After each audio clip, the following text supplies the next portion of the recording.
Free Corning, Arkansas. We've got some Bobcat basketball for you tonight, folks. I'm trying to get everything set up and ready at the last minute. Hopefully you can hear us. Hopefully you can see us. We got some junior high action first.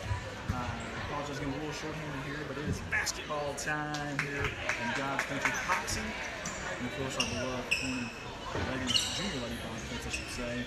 2 games tonight. We've got junior high, senior high right behind them. So, guys, hang here with us. We're about to tip this one off. And I'm going to get it to that camera right now.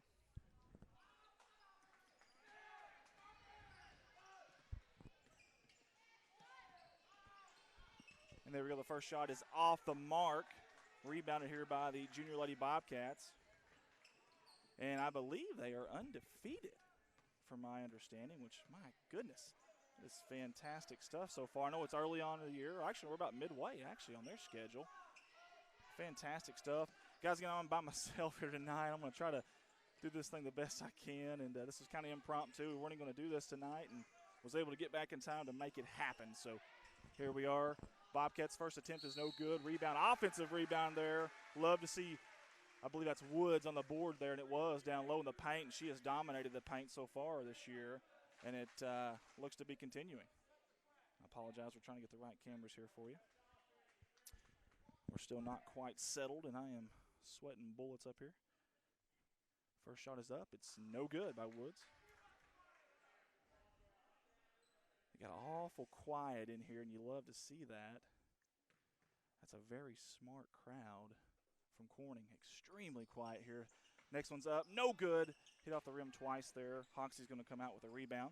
As you're following the action, I'm going to take care of some audio stuff here real quick, so give me just a second.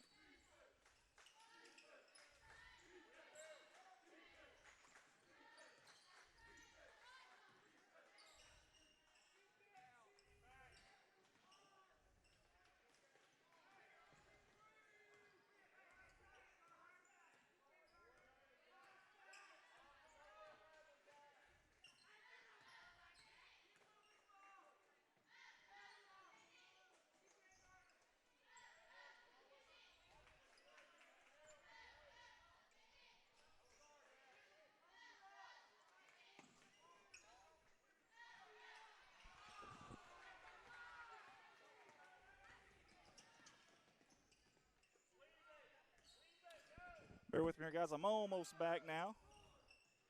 Just a few more things here to take care of, and we'll be ready to rock and roll again.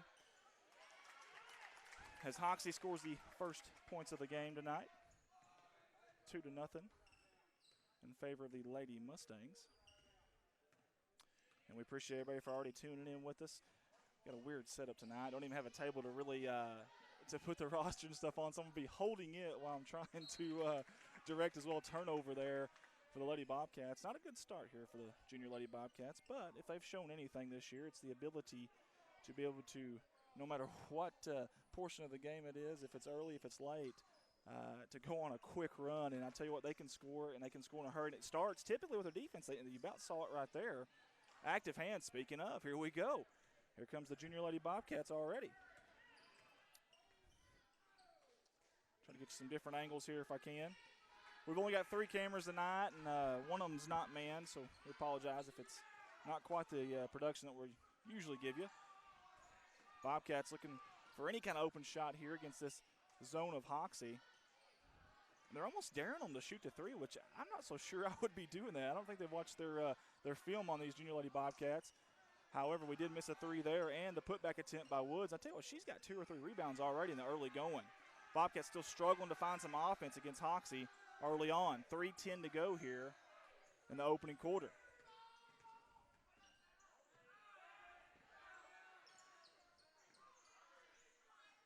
Short corner there, it's Woods' jumper. It's good. Count it. Beautiful stroke there by Woods. And folks, give me just a second here. I'm going to go down there and get something corrected here on my roster here for Hoxie. I got a number that can't be right. I'll be right back, folks.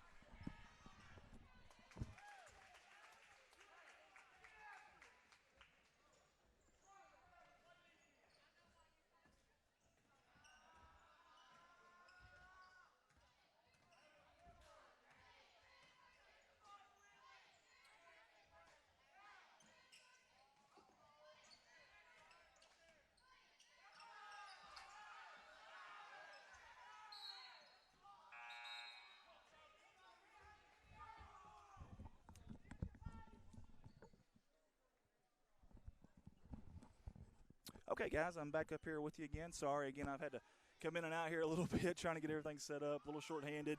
I don't have our typical scoreboard or our typical camera angles here tonight. And got an awkward setup, too, where we're at right here, but that's okay. We're going to make do, folks, or we're going to try to make do anyways. 1:55 to go here in the opening quarter. Junior Lady Mustangs are in this 1-3-1 zone. It has flustered Corning so far. Speaking of, there is another turnover, and Hoxie's done a good job. Give them credit. I know it's early, but with 1:48 to go, their defense has really puzzled and riddled the Bobcats. Good hands there. Almost got a piece of it there to the Bobcats, and there's a travel. Tell you what, this defense by the Junior Lady Cats has been solid all season long, and you're seeing it here early on too. Talking to Coach Songer before the game briefly, he mentioned that this was going to be he thought it was going to be a very fun game between these two. He thought Hoxie was a very, of course, they're a very, very good basketball program, especially in the ladies division. And you've seen a lot of that the last couple years, especially on the senior high side. Nice shot there by Bolin. High arcing, and it went in. That was contested, too, folks, as Hoxie's coach is going to get a timeout here with 1:27 to go. That was a very, very tough angle there for Bolin, and she just knocked it down. To a good defense, but sometimes a good shooter doesn't matter how good of a defense you got. It's irrelevant. Bobcats are really attacking that short corner, if you'll notice, about that, 10 to 15-foot range on the baselines. And I'm going to try to turn the audio up here just a little bit. Hopefully that'll help a little. Again, we're having some issues here with everything going on. Getting a little short-handed here. We've got David White here tonight, Desi Earls. I appreciate her and David being here with me tonight. I'm going to try to bring this game to you. That's going to be a travel. A good 90 feet away from the basket there from Hoxie. Their coach is not happy. Speaking of, that just came out of a timeout, too, keep in mind. So he's definitely not happy with what just happened there at all. And I can't blame him. I really can't blame him. Bobcats now have a little bit different look on offense here. They'll have two down low. A little bit of motion down low there on the ball side.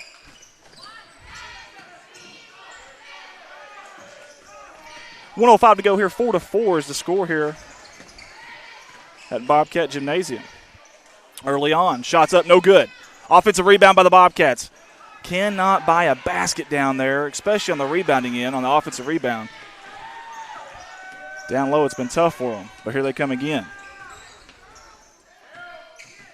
Bobcats get the ball down there, and they get down there in a hurry, and that was Watson that was really, really pushing it down the court for the Bobcats. 35 seconds to go here in this quarter. Good ball movement by Corning. Dribble drive baseline, not there. Kicks it back out. Looking for somebody, anybody. Hampton's got the top of the key here. 25 seconds to go. Dribble drive, shot. 12-footer, no good. That was off. That was Haggard. Ball's going to come back to Hoxie here. A lot of turnovers here in the opening quarter from both teams. 15 seconds to go. Hoxie's got to hurry here. Comes a trap by Corning. Active hands everywhere. Got to be careful with the foul there. They did a good job not fouling. 9 seconds, 8 seconds. It's down here in the corner. 6.7 seconds. The shot's up, and it is good. Count it for Hoxie. What a way to end the first quarter there if you're a Hoxie Mustang. Fantastic job by Hoxie there in the corner. Good shot.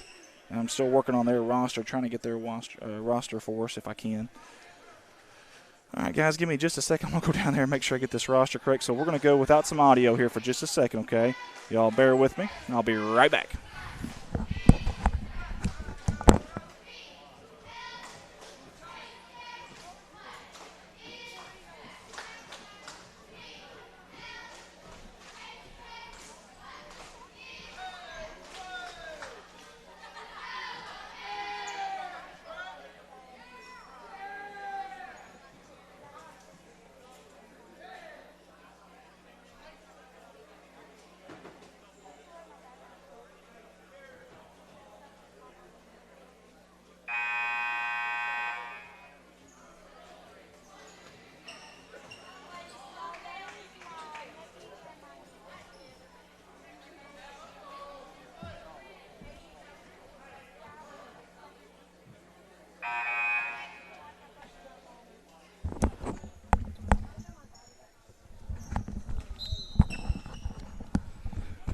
Okay, guys, and I'm back here.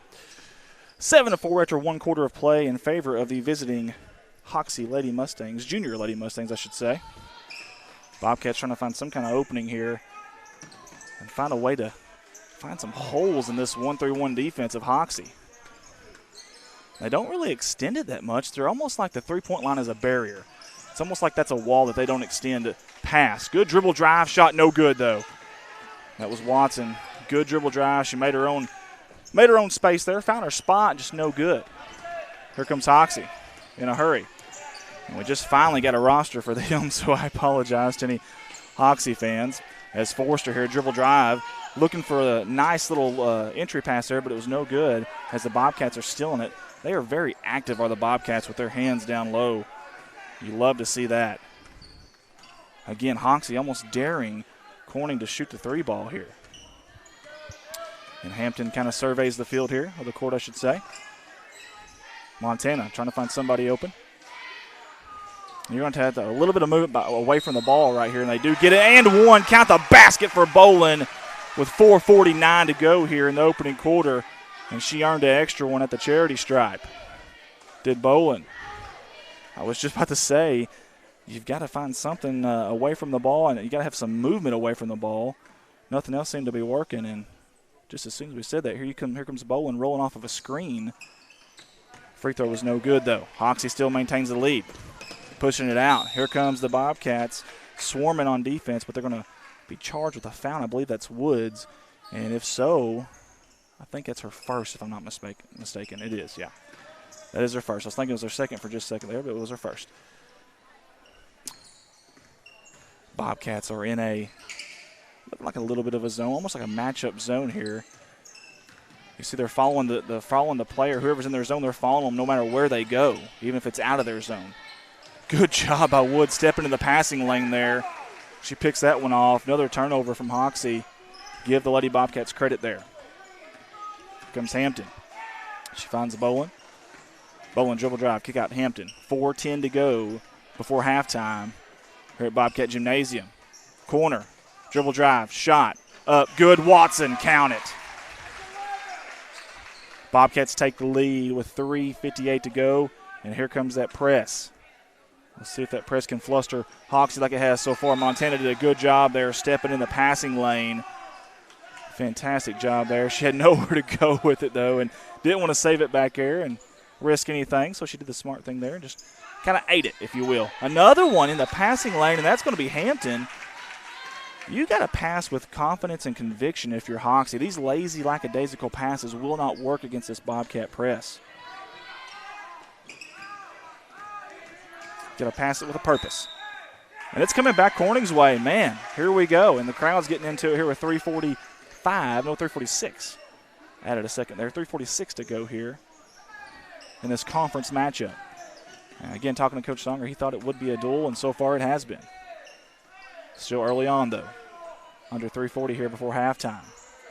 Again, the Bobcats have got the open three if they choose, if they want it. Hoxie is giving that up to pack that middle there in the paint. Speaking of, there's 3 people on Bolin. She almost made it anyways. Offensive rebound, gets her own, taps it back, pad those stats here with a rebound and score at the same time. Good job, Bolin. Fantastic. She was a one-lady wrecking crew down there, and they had 3 or 4 packed down low to keep that from happening. Didn't matter. Corner, 3 up, no good. That was Blakeney. Offensive rebound, though, and that's Gillum for Hoxie. She's going to be fouled. It's going to be 11 and wide is my understanding. That's going to be Watson, and that'll be her first foul with 3:04 to go here before halftime. Coach Wesley Couch has done a fantastic job with these junior lady Bobcats this year. Of course, Coach Songer as well. He's an assistant there as well with Coach Couch. That's Prater there. So a fake and then a dribble drive, kick out. Open 3, but it's deep. No good. Woods with the rebound. Bobcats 3-point lead, 2:50 to go here before halftime. We appreciate everybody for tuning in tonight. I know we got several of them out there, and about halftime I think I'm going to get with you guys and try to engage with you just a little bit. Again, we're a little off our game tonight, but we're going to still bring you this action tonight. What do we have here? We're going to have a timeout, looks like. While we have a timeout, actually, I'm going to take that time to kind of mingle with you folks here. Amber Harrell is watching. Myrtle Starnes is watching. DT Brownie's watching. Krista Latrell is watching. Bernie Godwin's watching. Kelly King Hopkins is watching. Laura Jo Moore. And Doug Reed is also watching. Jeremy Wiedemann, Ginger Hewitt, Tina Storms. Got several of them on. Tanya Lunsford. Charles King is on. Kelly Bound says much better. Yeah, Kelly, it's so tough right now. It's a weird setup. Our broadcaster table had to be set up a different way tonight because we got here a little bit late, and I've got the director's iPad over there, which switches in and out of the cameras and also does the score, so I'm looking left for it. I'm looking right for my roster, and I need to be looking straight at the action, so it's a little tough tonight. And the audio, I know, was a little bit off there, but I think we got it fixed. I hope, anyways. Jennifer Poe is watching. Felicia Durham is watching. Brandy George, Heather Kepner, Chad Hovis. We appreciate everybody. Danny Burkhart, Linda Turner. We got several of them. Lennon Brownfield, Aaron Harden. We appreciate all you guys for tuning in with us tonight. And I'll try to get back to you again, like I said, around halftime if we can. 2:28 to go before halftime, before we do that. And that is Watson down low, trying to find something there. She kicks it out. Hampton, top of the key, good fake there. Dribble drive, about a 5-footer, no good off the glass. Hoxie's going to somehow come out there with it. Well, they call a walk or a jump ball. They're going to call a walk. Fantastic. If you're a Bobcat anyways, fantastic. That'll bring the ball right back with us with 2:16 to go.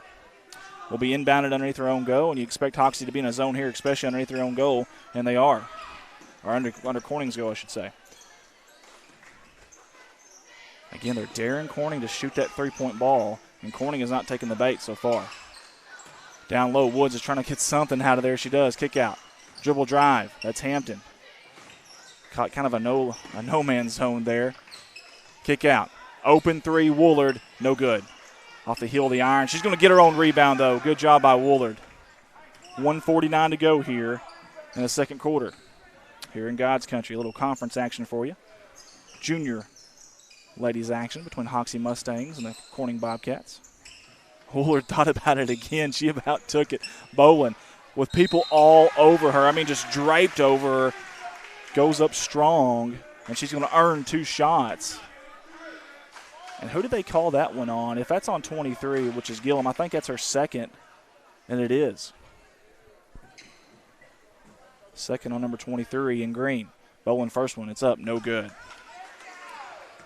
As you hear Athletic Director Ralph Morrow yelling across there, come on, girls, make your free throws. Sometimes it's the little things like that, the free throws, that end up making a huge difference. No good on both of them. However, the Bobcats are going to somehow come out with it. I'd almost call a timeout here before you walk. And, well, her pivot foot, I didn't think. Well, either way. I thought her left foot never really moved from the floor. Just because she got up doesn't mean she's traveling. That was a little odd, but either way. See if the Bobcats can get it back, and they just about did, and that was Bolin. She skied for that one. But here comes Hoxie. They got numbers here. It's a 2-on-1 fast break. They kick it out for the 3. A little shy on that, but she's going to dribble drive. Strong to the basket and scores. That's Prater. Fantastic move there by number 33. And actually, I've got number 32 on my roster, so let me change that. We've had all kinds of problems here. 1:03 to go before halftime. Here come the Bobcats. Let's see if they can answer here. Kick out. Hampton thought about it for a second. So did Watson. Down to Woods. Kick out back. Watson. 3. It's good. Count it. 45 seconds to go here. Big time shot there by Watson. Here comes the press from the Bobcats. Hoxie's doing a little bit better job of breaking it. As soon as I say that, overthrown, an errant throw there by number 1 Brady. And it's going to be the Bobcat basketball with 37.3 to go before halftime. Again, senior high game is following us here. Senior ladies action. A little 3A3 conference battle. And, man, Hoxie has a very good senior high basketball program. So does the Bobcats, though. And we'll see what kind of game we can make it right after this one. We still got 2 quarters and 23 seconds to go, though. 3, open, Watson, no good. Trying to get the offensive rebound is Wood. She almost had it, but good job by number 23 Gillum in there.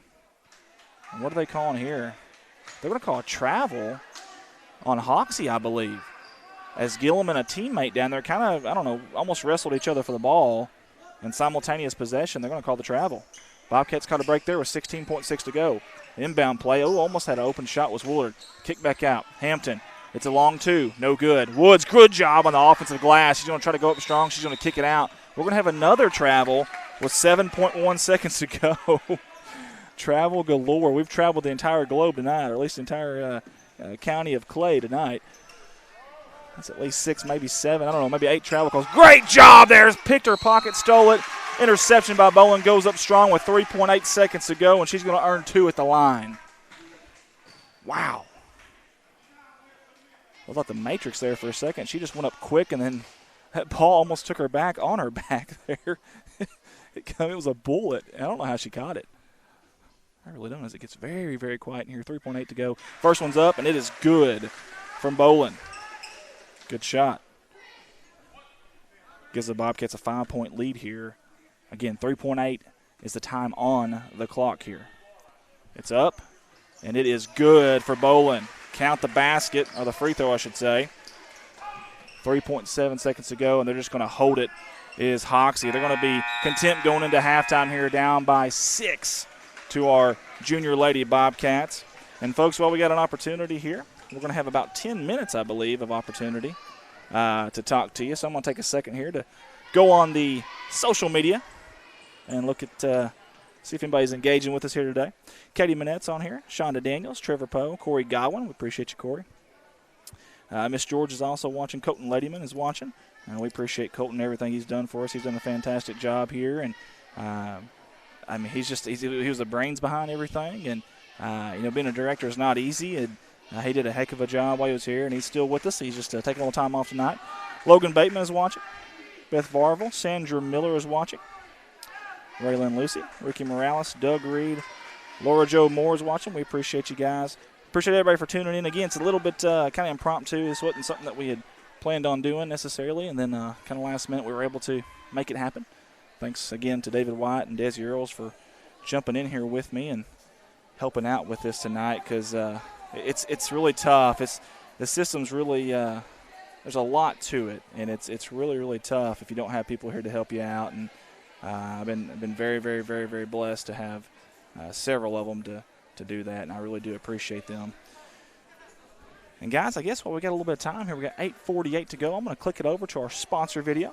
Again, without them, this would never happen. They took a chance on us, and we sure do appreciate it. So, guys, I'm going to click over to the sponsor video here. You're watching Corning Bobcat Basketball live from Corning, Arkansas via the Corning Sports Report. We'll be right back.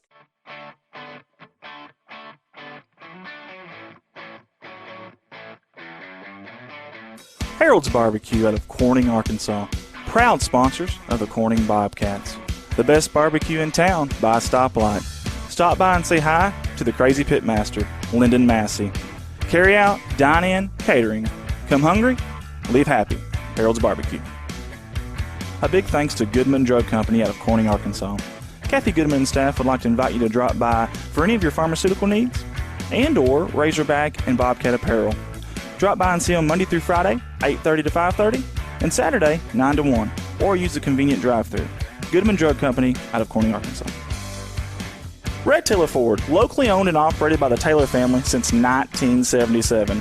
Their company has been an integral part of the Corning community since their beginning, participating and or donating to basically every major community project to come before them. They have a top-notch service department with master certified technicians.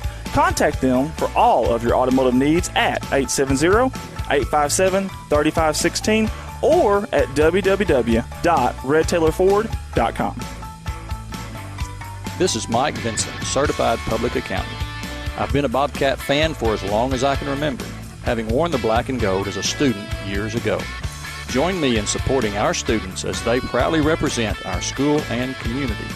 And come see me on 2nd Street in downtown Corning for all your tax and accounting needs. Go Bobcats. CSR would like to thank Parkview Restaurant of Corning, Arkansas for their sponsorship. Parkview offers breakfast, lunch, and supper, including daily plate lunches. And they have a daily with a variety of lunch meats and nightly specials. Amy and Danny and Jordan are big supporters of Corning Bobcat Athletics. Thank you to Parkview Restaurant. A special thanks to Richardson Family Dentistry out of Corning, Arkansas. Locally owned, locally operated, a fine dental office with a great staff that are all proud sponsors of the Corning Bobcat Athletics program. Richardson Family Dentistry. Your local Farm Bureau Insurance Company introducing Ag Promise, an exceptional policy that protects everything farmers rely on. Ag Promise is a competitively priced, easy to understand, and tailored to meet your specific needs. That's Farm Bureau's commitment to you and they have a team of local agents and adjusters ready to back it up. Give them a call today to protect your agribusiness. It's not complicated. It's a promise. Ag Promise. 870-857-6788.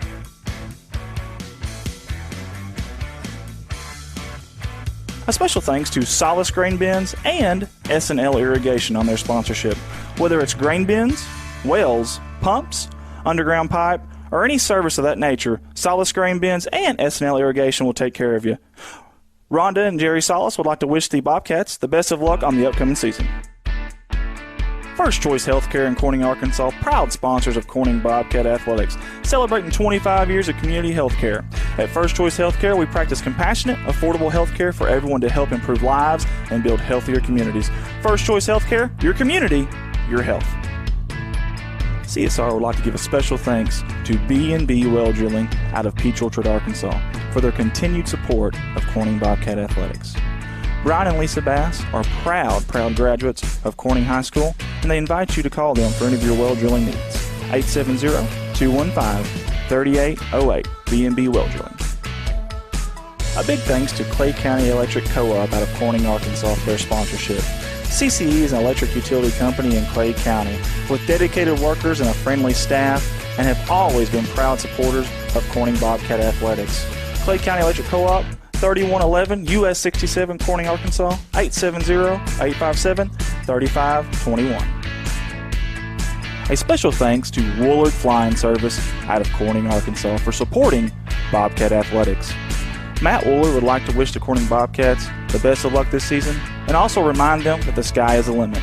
Woolard Flying Service, 870-857-3839. A special thanks to Civil Engineering Associates for being proud sponsors of Corning Bobcat Athletics. 2 locations, one in Jonesboro, one in Poplar Bluff. Professional engineer John Seelig of CEA would like to wish the Corning Bobcats the best of luck on the upcoming season. Keith and Rhonda Turner of K-Ron Farms would like to encourage the community to support the students of the Corning School District. Whether it is a sporting event or an academic accomplishment, these students are representing our school. We need to let them know how proud we are of them. Let's show our Bobcat pride. It's great to be a Bobcat. K-Ron Farms. Looking for a good and reliable used car? Stop by and see the father-son combination of Mark and Kyle Williams at Mark's Car ER Auto Sales. Proud sponsors of the Corning Bobcats, locally owned and operated, 870-565-5046. Wiedemann Farms, 561 County Road 131 in Corning, Arkansas. Wiedemann Farms has been serving the Corning community since 1978. Larry and Mary Wiedemann are proud supporters of not only the city of Corning, but of Corning Bobcat Athletics. Wiedemann Farms, go Cats. The Corning Sports Report would like to give a special shout out to Boschlicker Brothers Farms for sponsoring our endeavor. The Boschlickers have always been avid Bobcats and avid supporter of all things Corning Athletics. Thank you again, Boschlicker Brothers Farms. First National Bank takes the banking experience and customizes it to fit you. Whether it's supporting your Corning Bobcats or saving you time by eliminating trips to the bank, First National Bank puts you first, always. Member FDIC and equal housing lender, First National Bank. Corning Sports Report would like to give a special shout out to Jeremy and Amanda Wiedemann out of Corning, Arkansas. Extremely kind-hearted people who not only support the community, but they also support the Corning Bobcat Athletics. Jeremy and Amanda Wiedemann. The Corning Sports Report would like to give a special shout out to State Representative Joe Jett for sponsoring our endeavor. Mr. Joe Jett has always been active in the community, whether it's supporting the town of Corning or it's supporting Bobcat Athletics. This is a political ad paid for by State Representative Mr. Joe Jett. Corning Sports Report would like to give a shout out to Watson Oil Company for their continued support of Corning Bobcat Athletics. Locally owned, locally operated. Kelly and Chad Watson would like to wish the Corning Bobcats the best of luck on the upcoming season. Watson Oil Company, 406 Southeast 1st Street, Corning, Arkansas, 870-857-0006. Most of us are more comfortable doing important business with people we know and trust. You've been running into shelter insurance agent Kirk Scobie in Corning at church, at the grocery store, and the county fair for more than 25 years now. If personal service, trust, and easy access to your insurance agent are important to you, give Kirk Scobie or his team a call. contact Kirk Scobie and ask about a free personal protection review for your auto, home, or life insurance today. From all the guys here at CSR, we'd like to give a special thanks to Mike Townsend. Mike Townsend is the owner and operator of Mike Townsend Farms, LLC out of Corning, Arkansas. Whether it's grain, lime, hay, byproducts, gravel, and litter, Mike Townsend Farms covers it all. Again, thank you to Mike Townsend Farms, LLC. Corning Sports Report would like to give a shout-out to Rockwell Farms out of Peach Orchard, Arkansas. Logan and Karen Rockwell have been avid supporters of not only the city of Corning, but of Corning Bobcat Athletics. Logan and Karen would like to wish the Corning Bobcats the best of luck on the upcoming season. Rockwell Farms. CSR would like to give a special shout-out to Heritage Ag out of Hoxie, Arkansas. Serving Arkansas farmers since 1966, leading the farm equipment industry into the 21st century. Call Brody Morrow, salesman at 870-886. And we are back here live at Bobcat Stadium, or Bobcat Gymnasium, actually, I should say, for the second half action from this junior lady conference battle here, 3A between Hoxie, the visiting Mustangs in green, and our beloved Bobcats. Good job there, good active hands. Getting in the passing lane was Woolard. Turnover on the opening drive. Good job, Bobcats. We'll see if they can get anything out of it here. We appreciate everybody for tuning in tonight. Again, we're a little bit short-handed, and things are a little bit tough here for us tonight, but we're going to get through. Open three. Good, count it. And that's Hampton. She's had that shot all night. If she's wanted it, she's passed up on it, been a little bashful on it, but no longer, she says. Good job by that young lady there coming through. Tell you what, this Bobcat defense is really, really stout. Wooler with the rebound there, as Hampton's going to dribble up the court. Apologize there. I'm trying to get you some different camera angles, too, here. Get them kind of by myself on the directing and the play-by-play and also the stats and the roster stuff here, but we'll make do. Open three, no good. I tell you what, good job. It's going to be a travel. Good job by number 20 there, Blakeney, coming in late and contesting that. Looked like it was an open shot, and then it turned out being a turnover. Give Hoxie credit there. Here comes that press by Corning, though. That's going to be number 10. It's Forrester. Good job pushing the envelope there, getting the ball across half court, then finding an open lady. Bobcats in a zone defense here, just like they were in the first half. Again, for just tuning us, this is Corning Sports live coverage of Corning Bobcat basketball. Got junior lady action right now, Corning and Hoxie. And 18-9 is our score there. Again, we don't have our usual custom scoreboard with us tonight, but we do apologize. 4:30 to go here in the third quarter. Hoxie's going to inbound underneath their own goal. You suspect Corning to be in a zone here, and they are. Kick back to the corner. Thought about the three there, a little bashful on it. Going to kick it back out. It's going to be Prater at the top. Chloe Prater. There's two Praters in this team for Hoxie. And good ball movement here, but there's not a whole lot away from the basket. Need a little bit of ball movement away from the basket. They get it there on a baseline cut, and she's going to draw the foul. Good job there by number 10, Forrester. And so far, Forrester is scoreless tonight. Leading scorer for the Mustangs is Prater with 4 so far. Put one on the board there. First one's up and it's down. It's good. And she'll get a second shot here from the charity stripe. It's up, no good, in and out, in fact. No luck there. However, Hoxie did come up with the offensive board. They're going to gain another possession here. 4:05 to go in the third quarter. Good little crossover. Kick out. Prater, 3, open. No good off the heel of the rim. High arcing rebound. That's Bowen. She made it at its high point. Good timing there. We don't talk about timing enough on these rebounds. That's extremely important on rebounds. You got to time that thing, especially when you're a guard crashing the boards like Bowen was there. Of course, Bowen can kind of play any position, really. That's going to be a tie-up, probably going to be a jump ball. They're going to call it a jump ball. Possession arrow will stay with the home team, the ladies in white. As Woods is going to come out. And I believe number 12, Haggard, comes in. 3:43 to go here. Bobcats inbound underneath their own goal. Good job moving away from the ball on the ball side, too. Kick out corner 3. Hampton open. Good rotation. It's good. Count it. She tickles the twine. Nothing but nylon by number 3 in white. And, of course, on a made basket, what do you get? You get the Bobcat press. They have forced a lot of turnovers. I mean, a plethora of turnovers tonight from this press. However, Hoxie handles it this time. That's Forrester. She's done a good job the last 2 times as Forrester, number 10 in green, of handling that press, that pressure, that trap especially.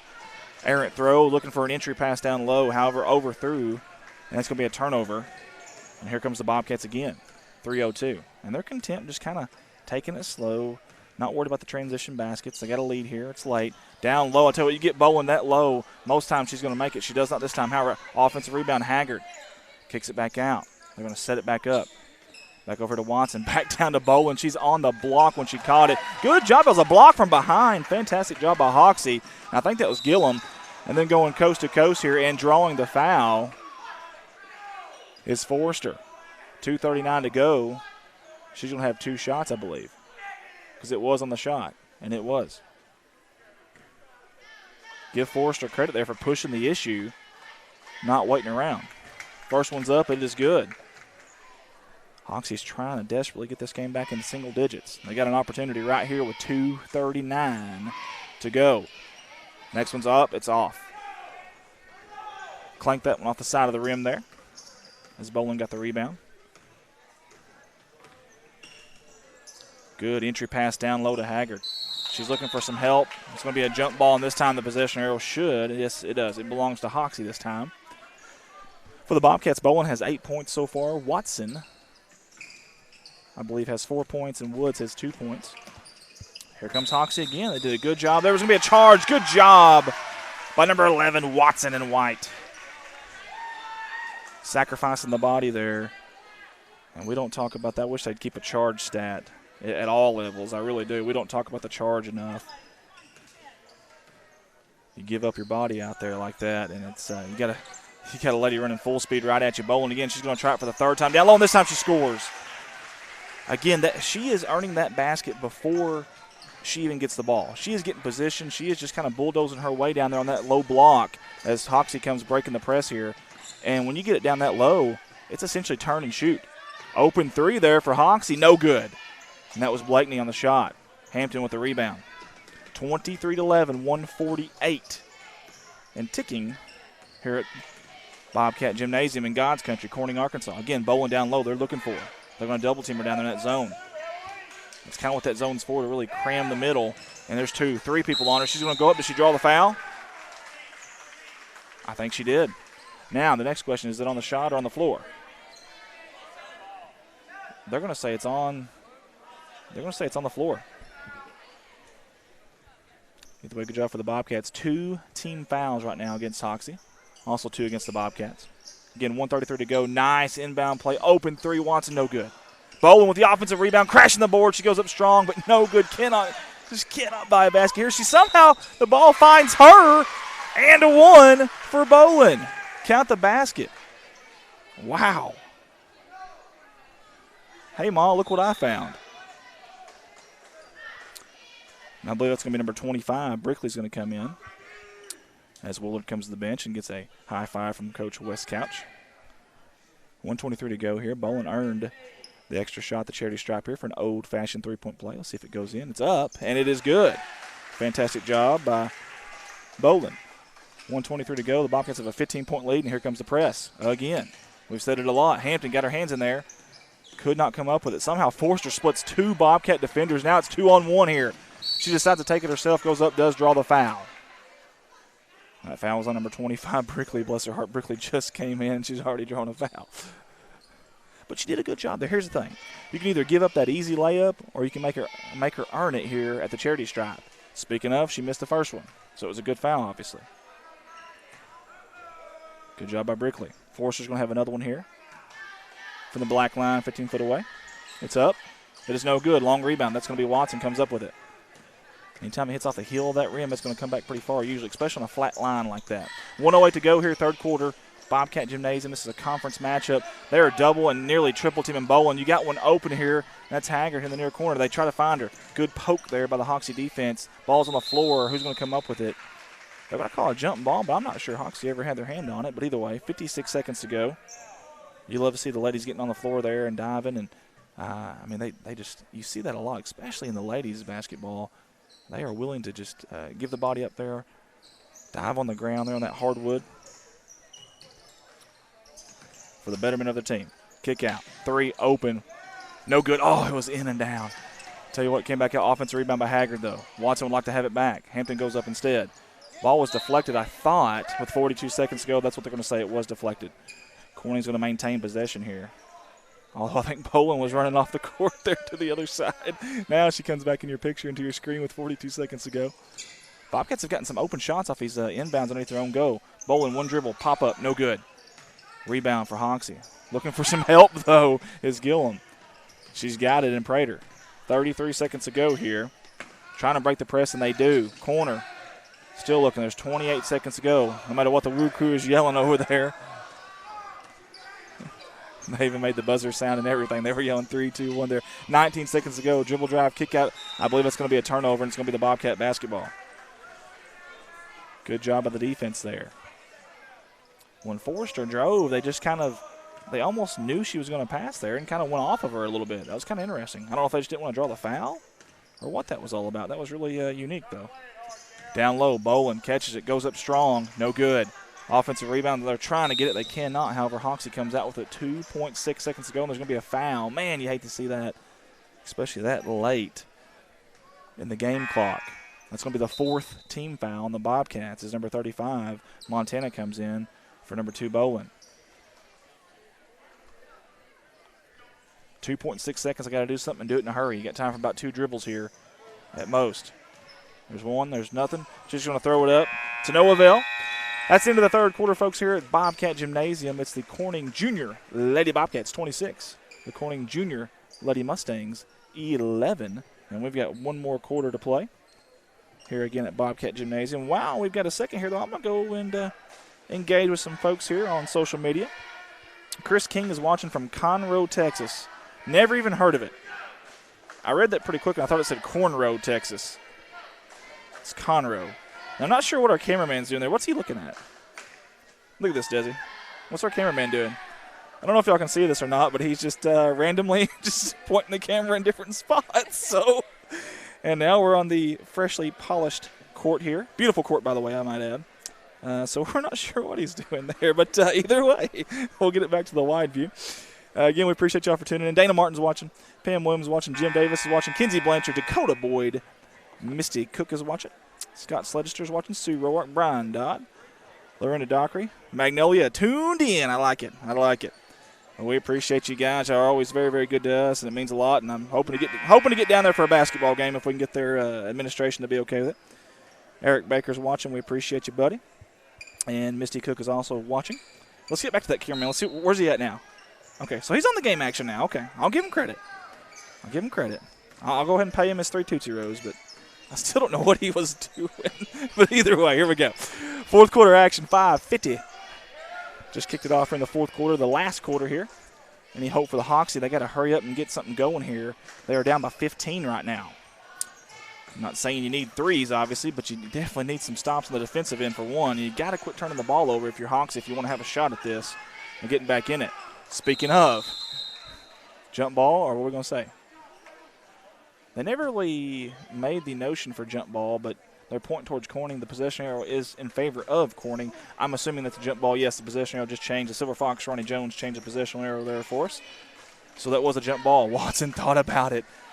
She decides not to. Montana, dribble drive, baseline, looking for some help. Watson, wing, Hampton, top of the key, dribble drive, kick out.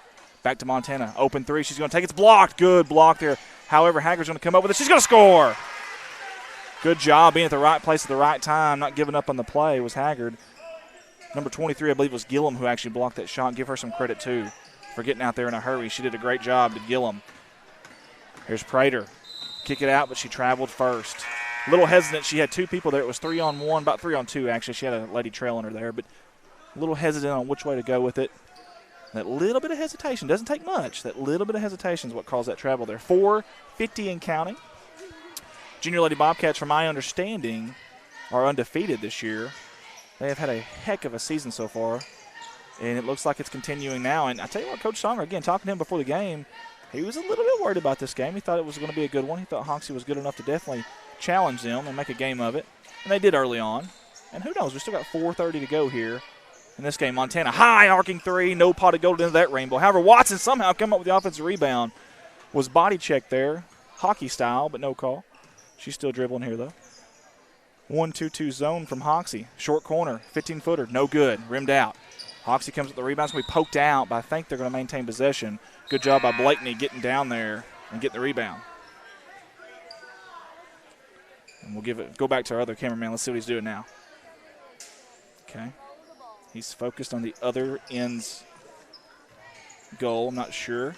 Okay, there's action going on, so I got to get off of him. So here we go. That's number 21, Prater, looking for some help. Good job by Montana. Tell you what, that's a forward or center sometimes out there a good ways away from the basket, guarding a guard. Guarding a guard. It's a tongue twister there. Alliteration.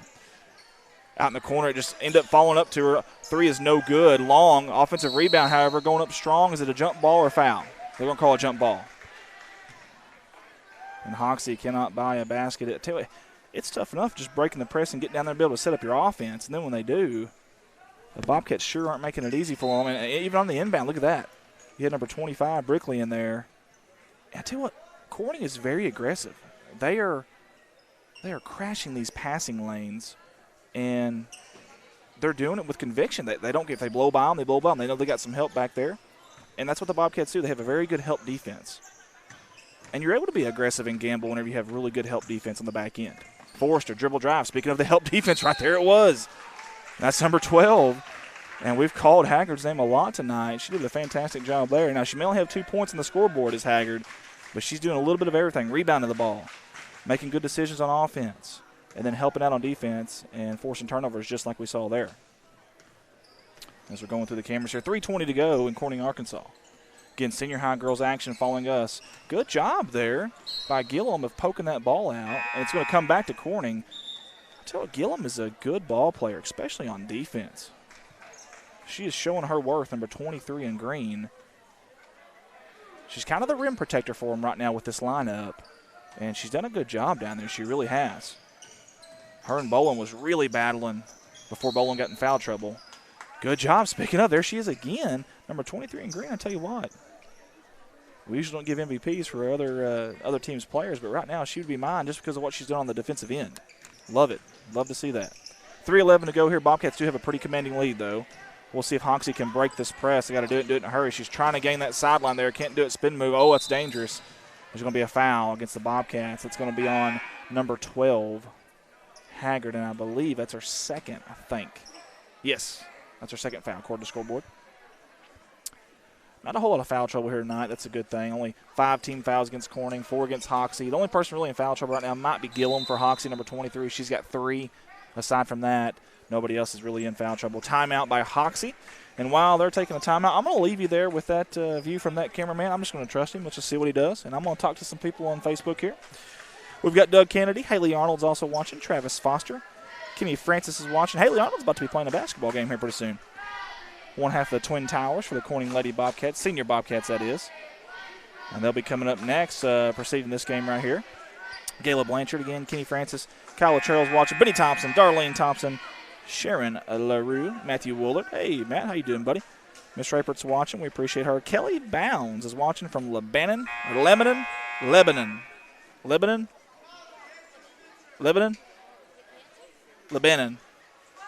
don't know. My sister's like trying to help me, but she's actually making it worse. What is it? I don't know. I'm just reading it. Don't ask me. I just work here. Anyways, back to the action. 2:28 to go here in the fourth quarter. It's 28-11 Bobcats. I don't know. I probably butchered that 15 times, but you know what? You just got to deal with it. Down low. They had a good look there, just could not buy the basket. Did get the offensive rebound, though. However, the Bobcats, their active hands. Good save by Montana. And Haggard, again, in the right place at the right time. How many times have we said that tonight? 2:36 and counting here. And the Bobcats got a couple of reserves in here. Montana in the corner. She's going to kick it out. It's number 22, Wiedemann. And number 40 gets it. That's Bruton. And that's number 25 out there also with them, Brickley.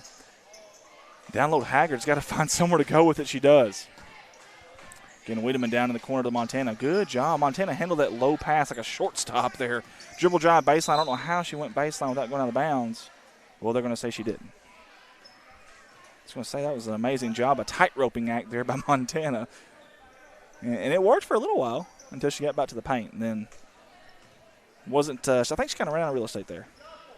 Hoxie did a good job of using that baseline as a defender, too. You straddle that line with your legs if you can. 2:02 to go here. Hoxie's got to hurry up. They're down by double digits and have been for a while. Montana comes up with a loose ball. Kicks it out to Bruton. Bruton's going to bring it up. And they're going to change the offense here. Is Corning, as West Couch, I should say, is yelling out something here to the Lady Bobcats. Open three. No good. Off the back of the rim. There's going to be a foul down low. Good job by Brickley there. And what I like about that shot is she fell forward. If you ever watch jump shooters, y'all watch them. Watch their feet. Watch where they land. When they go to shoot, where are they landing? Are they landing to the side? Are they landing behind them? Are they landing, right where they came up? If you see them landing forward, just a little bit ahead, that is a really good sign of a good jump shooter. And I'll get you out of that view there. I apologize. 1:27 to go here. 28-11. Down low, trying to get any kind of air, any kind of light down there was number 33 Prater, and it's tough. It's really, really tough. These Bobcats swarm, and here comes wholesale changes for the Bobcats. You'll see them here in just a second on your screen, and you see them come in. I mean like a platoon system here. We got 5 off and 5 on. We've got 21 Martin out there. And for some reason, number 20 I do not have on my roster, and I do apologize. So whoever the parents are of number 20, I do apologize. The roster I was given does not have a number 20 for Corning on it. So I do apologize there. And we got 23 out there as well. Don't have a 23 on my roster, so we'll do the best we can here at the end. Offensive rebound, Hoxie going up again. They're going to earn 2 more shots at the free throw line. I feel like it's been 28-11, like, I don't know, forever. Forever. You got Bruton and Martin down low there on the right above the blocks. First one's up, and it is good by number 14, Lauren. She earned her second shot there, and it's up, and it is also good. As Hoxie finally gets out of that 11 mark. They've been stuck there for a while. 28-13 now with 1:15 to go here in the final quarter. But a 16, 17-foot jump shot, no good. And that was Bruton in the corner, in the far corner. Here comes the Hoxie Mustangs. Dribble drive, trying to take it coast to coast. That's number 33, Prater. I think she bounced it off of a Bobcat foot there, and that was pretty sure that's what happened. I think it was Martin's foot or maybe her heel down there, not sure. Get you down here to this bottom angle here with David White. That's our cameraman down there. I give him a hard time, but he's doing the best he can, bless his heart. Here comes Hoxie. Open wing three. It's good. Count it by Huff. She huffed and she puffed and she knocked that one down, folks. 48 seconds to go. And, of course, it's a little too late. But Hoxie here this last, 2 or 3 minutes have really kind of poured it on. And here comes the Bobcats with another turnover. And keep in mind, I know the Bobcats have got a lot of their subs in. And I believe the Woo Crew is yelling 16-0. They're very aware of a lot of things, are the Woo Crew. They do their homework. They definitely do their homework. 34 seconds to go. We'll kick it back down to that low camera. 30 seconds. See if Hoxie can score one more time here in the waning moments of the fourth quarter. Dribble drive, kick out, 3. That's number 14, Lauren. High, arcing 3. Again, no pot of gold into that rainbow. There's a scrum for it on the floor with 17 seconds. It's going to be a jump ball. The possession area, I should say, rather, is in favor of Corning. So Corning will get the ball here. 17 seconds. You assume this will be the end of the game right here. As the clock's going to wind down, we'll see if they even shoot anything here. The Bobcats, 10 seconds. Here in the corner down here to Bruton. Bruton trying to find somebody open. Number 52, that's Riley. Riley kicked back down to Bruton. She's got 3 seconds, 2 seconds.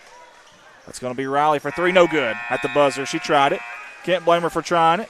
The Bobcats are going to come out victorious in this one, or the Junior Lady Bobcats, I should say, with a score of 28-16. Fantastic job by the Junior Lady Bobcats. Folks, while we got an opportunity in between games, we're going to take a chance here to give our sponsors, our wonderful sponsors, an opportunity to be heard and to be seen.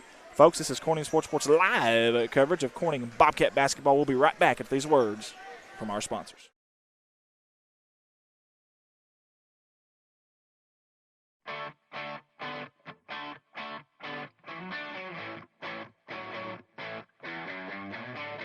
Harold's Barbecue out of Corning, Arkansas. proud sponsors of the Corning Bobcats. The best barbecue in town by a stoplight. Stop by and say hi to the crazy pitmaster, Lyndon Massey. Carry out, dine in, catering. Come hungry, leave happy. Harold's Barbecue.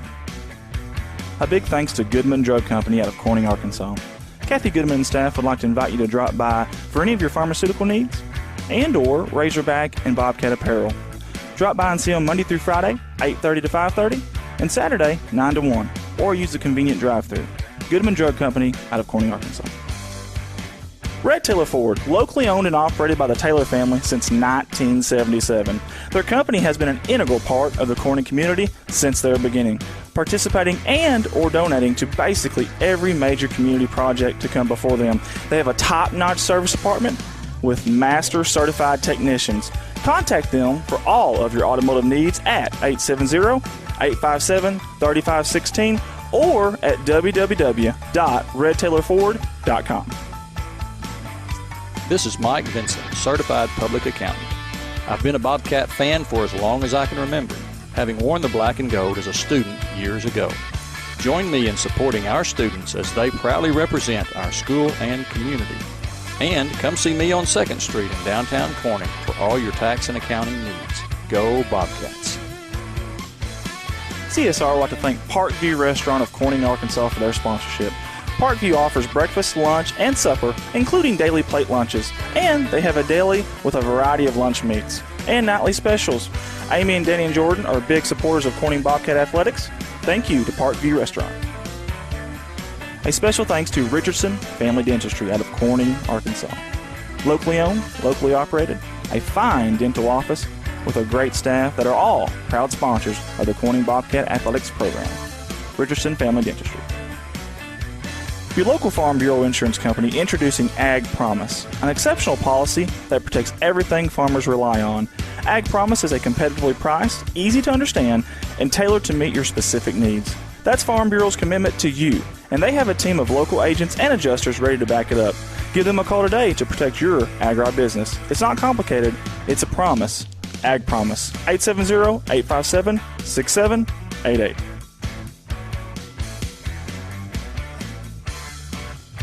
A special thanks to Solace Grain Bins and S&L Irrigation on their sponsorship. Whether it's grain bins, wells, pumps, underground pipe, or any service of that nature, Solace Grain Bins and S&L Irrigation will take care of you. Rhonda and Jerry Solace would like to wish the Bobcats the best of luck on the upcoming season. First Choice Healthcare in Corning, Arkansas, proud sponsors of Corning Bobcat Athletics, celebrating 25 years of community healthcare. At First Choice Healthcare, we practice compassionate, affordable healthcare for everyone to help improve lives and build healthier communities. First Choice Healthcare, your community, your health. CSR would like to give a special thanks to B&B Well Drilling out of Peach Orchard, Arkansas, for their continued support of Corning Bobcat Athletics. Brian and Lisa Bass are proud graduates of Corning High School, and they invite you to call them for any of your well drilling needs. 870-215-3808, B&B Well Drilling. A big thanks to Clay County Electric Co-op out of Corning, Arkansas for their sponsorship. CCE is an electric utility company in Clay County with dedicated workers and a friendly staff, and have always been proud supporters of Corning Bobcat Athletics. Clay County Electric Co-op, 3111 US 67 Corning, Arkansas, 870-857-3521. A special thanks to Woolard Flying Service out of Corning, Arkansas for supporting Bobcat Athletics. Matt Woolard would like to wish the Corning Bobcats the best of luck this season and also remind them that the sky is the limit. Woolard Flying Service, 870-857-3839. A special thanks to Civil Engineering Associates for being proud sponsors of Corning Bobcat Athletics. 2 locations, one in Jonesboro, one in Poplar Bluff. Professional engineer John Seeley of CEA would like to wish the Corning Bobcats the best of luck on the upcoming season. Keith and Rhonda Turner of K-Ron Farms would like to encourage the community to support the students of the Corning School District. Whether it is a sporting event or an academic accomplishment, these students are representing our school. We need to let them know how proud we are of them. Let's show our Bobcat pride. It's great to be a Bobcat. K-Ron Farms. Looking for a good and reliable used car? Stop by and see the father-son combination of Mark and Kyle Williams at Mark's Car ER Auto Sales. proud sponsors of the Corning Bobcats, locally owned and operated, 870-565-5046. Wiedemann Farms, 561 County Road 131 in Corning, Arkansas. Wiedemann Farms has been serving the Corning community since 1978. Larry and Mary Wiedemann are proud supporters of not only the city of Corning, but of Corning Bobcat Athletics. Wiedemann Farms, go Cats. The Corning Sports Report would like to give a special shout out to Boschlicker Brothers Farms for sponsoring our endeavor. The Boschlickers have always been avid Bobcats and avid supporter of all things Corning athletics. Thank you again, Boschlicker Brothers Farms. First National Bank takes the banking experience and customizes it to fit you. Whether it's supporting your Corning Bobcats or saving you time by eliminating trips to the bank, First National Bank puts you first, always. Member FDIC and equal housing lender, First National Bank. Corning Sports Report would like to give a special shout out to Jeremy and Amanda Wiedemann out of Corning, Arkansas. Extremely kind-hearted people who not only support the community, but they also support the Corning Bobcat Athletics. Jeremy and Amanda Wiedemann. The Corning Sports Report would like to give a special shout out to State Representative Joe Jett for sponsoring our endeavor. Mr. Joe Jett has always been active in the community, whether it's supporting the town of Corning or it's supporting Bobcat Athletics. This is a political ad paid for by State Representative Mr. Joe Jett. Corning Sports Report would like to give a shout out to Watson Oil Company for their continued support of Corning Bobcat Athletics. Locally owned, locally operated. Kelly and Chad Watson would like to wish the Corning Bobcats the best of luck on the upcoming season. Watson Oil Company, 406 Southeast 1st Street, Corning, Arkansas, 870-857-0006. Most of us are more comfortable doing important business with people we know and trust.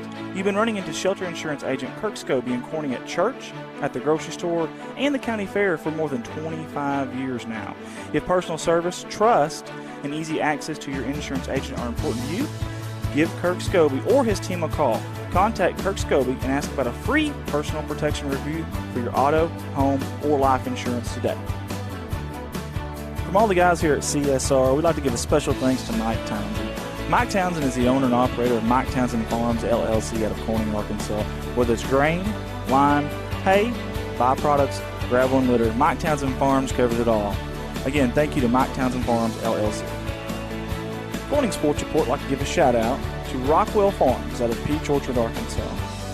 Logan and Karen Rockwell have been avid supporters of not only the city of Corning, but of Corning Bobcat Athletics.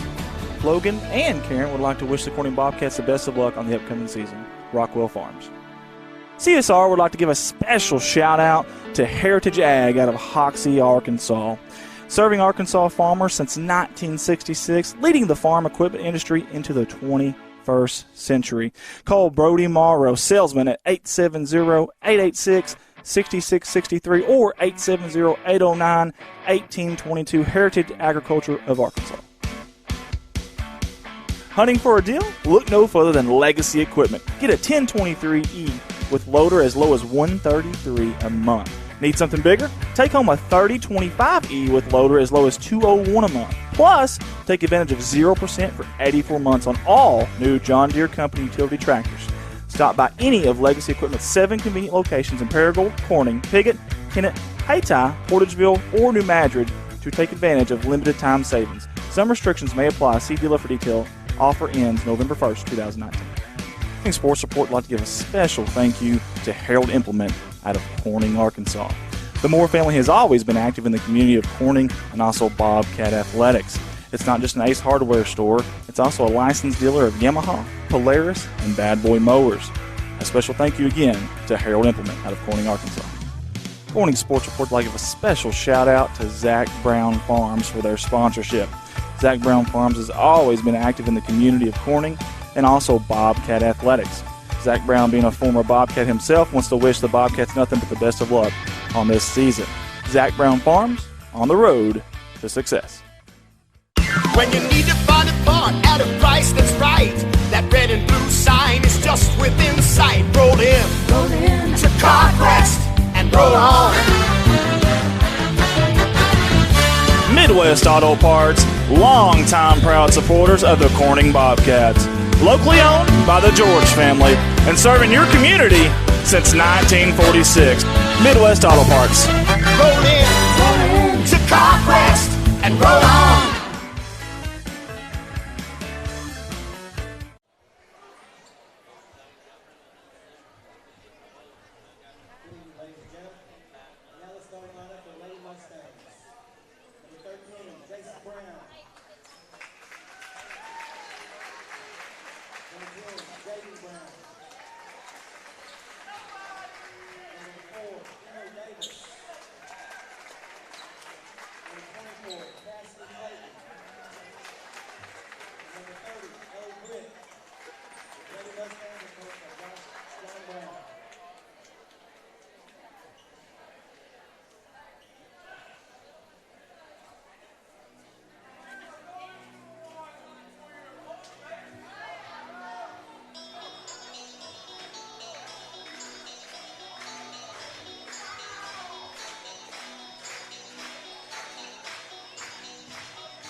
All right, guys, and I'm back. I am wore out.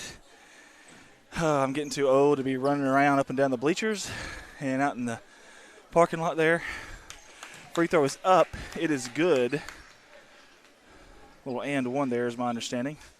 Sorry, just coming here kind of late. If you hear me breathing hard, it's because I am about 230 pounds now and extremely out of shape. Here come the Bobcats, the Corning Bobcat, the senior lady Bobcats, trying to break this Hoxie half-court zone.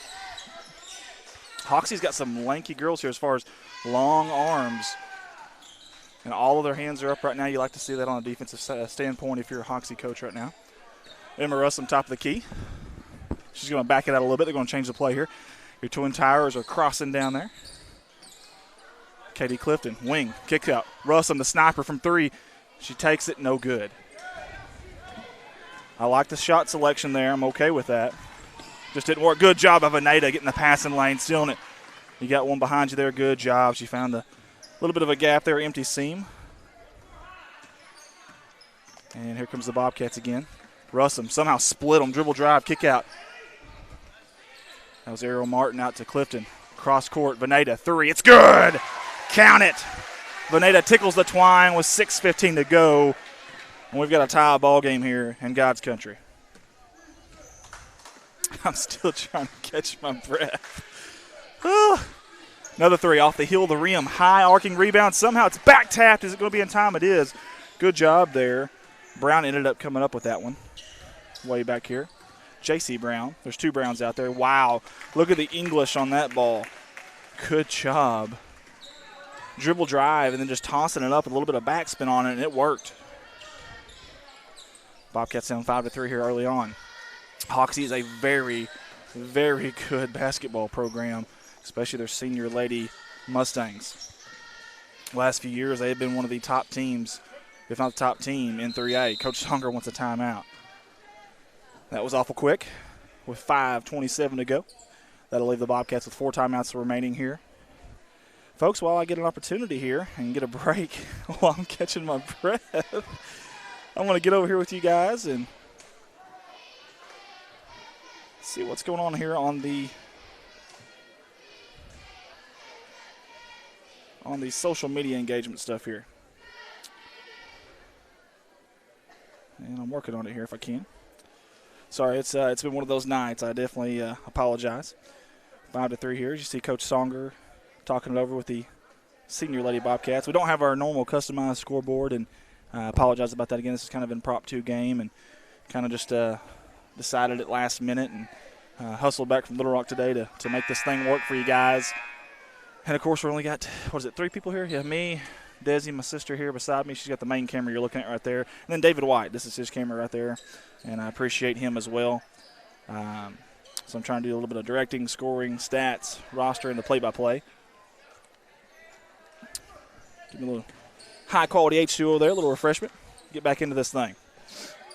Miss Couch says, go Lady Cats. Chris Murray says, nice job, Lady Bobcats. 5:19 to go here. Again, opening quarter here in God's country. Beautiful crime-free Corning, Arkansas. Hoxie in that zone again. Veneta there, I would say at the free throw line, top of the key there was wide open. Ball was deflected out of bounds. Good look by Emma Russell. Myrna Dawn Denson's watching. Chris Murray's watching. Ryan Hubble. Aaron Harden. Shot no good. Crashing the boards was 3 Hoxie Lady Mustangs. They about crashed into each other there. My goodness. You love to see the effort there, though. Bessie Dowdy's watching. Also Sandra Young. We appreciate everybody for tuning in with us. Also Cindy Arndt. Thank you guys for tuning in with us tonight. As the Bobcats are going to try to hang here with these Hoxie Lady Mustangs. Good reverse layup. There's a good entry pass. Honestly, position is everything. And Jaden Brown had a really good position in there, and that's what started that. And then she finished it off with a pretty tough reverse layup, but she made it look pretty easy. And that's going to make it 7-3 Hoxie here early on.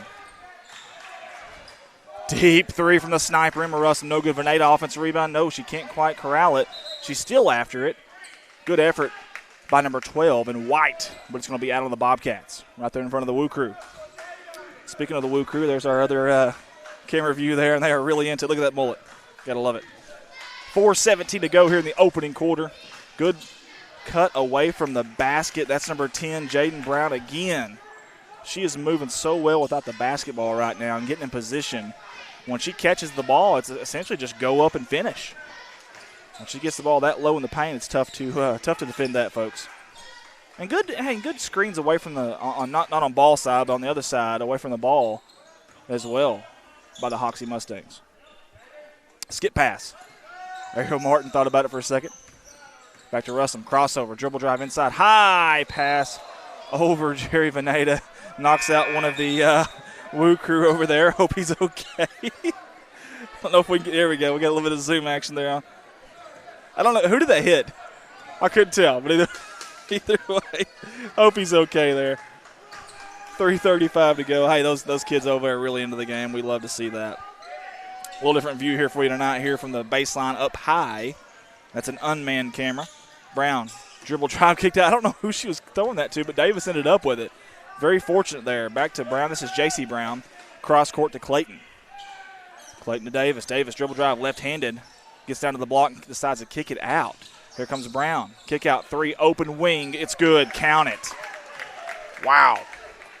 Clayton, beautiful stroke there from number 24 in green. Bobcats need to answer quick. High post, Haley Arnold. Bad throw there to Veneta, though. Results rather than a turnover. Speaking of turnovers, here we come. Right back. Good job, Jerry Veneta. Got the loose ball. Russell going up strong. It's going to be swatted out. No foul. Good job. Good defense there by Britt, number 30 in green. Bobcats have a sub coming in. It's number 25, Lunsford, as Emma Russum comes out. And Songer's hollering out the play here from across the court. Bobcats underneath their own goal. She's got 3 seconds as Lunsford. There we go. Get it in. Clifton, dribble drive, left-handed. Kick out, wide open. 3, Bauschlicker, no good. Offensive rebound, though, by Lunsford. Right underneath the goal. She had nowhere to go. It's going to be swatted again, this time by Jaden Brown. 12-3 in favor of Hoxie early on. Again, we mentioned how good this program is. This Hoxie senior Lady Mustang program. Very good the last few years. Corner, Bauschlicker, 3, decides against it. Lunsford quickly over to Veneta. Good ball movement. High arcing 3, no good. Tell you what, Clifton, she overran that rebound. I hope she's okay. She tried to put the brakes on, an immediate stop there, and it just didn't quite work. And I thought her leg kind of twisted there for a second. Man, that's scary. You like to see that, though, her crashing, especially all the way there from the corner like she was. 2:12 to go in this opening quarter. Dribble drive, kick out, same thing. Clayton, 3, open, it's good. Same result as well. You got to find number 24 in green right now. I know the help defense has got to be there also on the dribble drive, but you just got to trust your teammates right now. In the corner, Clifton. Looking, skip pass, Bauschlicker, corner, Veneta. There we go. Get a little movement away from the ball there in the high post. I like it. Haley Arnold gets it. She goes up strong. It's going to be stolen. I'm sorry. Taken away by Hoxie, and then they're going to give it right back to the Bobcats. Errant pass there for the Mustangs will result in the possession coming back for the Bobcats. Haley Arnold comes out.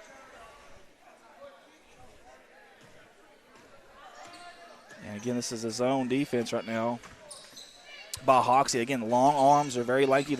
And they move very, very well, too. All of them do. It's definitely flustered Corning so far, but it's still early on. Just 1:25 to go here in the opening quarter. Lunsford, dribble drives, kicks, Bauschlicker. Down low, Ariel Martin. We'll see if she goes up strong. She's going to kick out to Clifton. Tell you what, they recover so quick due to the Lady Mustangs. It looks like we have an open shot, and the pass just isn't quite there. It's not passing with confidence and conviction right now. It's a little bit more lazy and lackadaisical at the moment. If we get some zip on these passes, these shots that look open are going to be open. Here's Clayton, top of the key, under a minute to go here at the Bobcat. Kicks up, number 13, it's Brown. She's been getting to the lane at ease so far, has Brown. There's Davis. Back here to Clayton. They are on her this time. Down low, Brown. Kick out. That's number 10. Another Brown. That's Jaden Brown. Up, no good. It rimmed out. In and out was that basketball. Bobcats come up with a rebound. That's Veneta. Tell you what, Veneta's been everywhere so far for the Bobcats. Number 12 in white. Speaking of, on cue, no good. Off the toe of the rim there. Ariel Martin was battling down there, and I think Katie Clifton ended up with a jump ball there. Good effort by number 52, number 23 in white. They did not give up on that basketball there. 30 seconds to go. She's got to hurry up across that line there. She was kind of nonchalantly walking it up was Davis. I guess she knew what she was doing there. She got across in time. Corner. Kick out off top of the key. Davis hasn't really looked to shoot this the basketball. She's a very good point guard, though, so far you can tell. Really good ball handler. Makes the right decisions. Moves away from the basketball really well as well. That's going to be a foul on the Bobcats on the shot, too. Jaden Brown went up strong. Her first step's really quick. Both of these Browns, number 10 and number 13 in green, both of their first step is really quick, and they're getting into that lane, and that help defense is having to crash. That first one didn't quite have enough oomph on it to get to the rim there. 1.7 to go here. I don't know if you can see that clock there from the baseline up high view there. The second one is up. It is good with 1.7 to go. You hate to bail them out with 1.7 at the end of the first quarter here. Speaking of the end of the first quarter, that will be the end of the first quarter. It's 16 for Hoxie. Our senior lady Bobcats have 3. And while we have an opportunity, I'm going to get on the social media page here, engage with you guys just a little bit. Kenzie Blanchard is watching. Shelby Handwork is watching. Diane Taylor is watching. Brandy George, Shirley Clifton. Courtney Hovis, Brett Hunt is watching. Oh, Brett Hunt. Miss you, buddy. Kimberly Donner is watching. Gina Jones is watching. Of course, Cindy Arndt. Again, guys, tell us where you're watching from if you don't mind, and kind of curious how everybody's doing tonight. Me personally, it's been a really, really long day. I've been to Little Rock and back today, and I am wore out.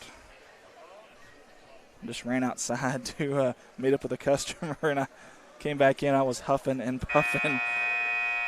I got to get in shape, folks. I need someone to push me. You know what I mean? Like I need someone to push me. That's what I need. I need someone to call me names, you know, kind of whatever, belittle me a little bit, you know, kind of get me out there, make fun of me. Maybe that'll get me going a little bit. You see we're about to start second quarter here, 16-3 in favor of Hoxie. They have done a fantastic job so far, has the Hoxie Lady Mustangs.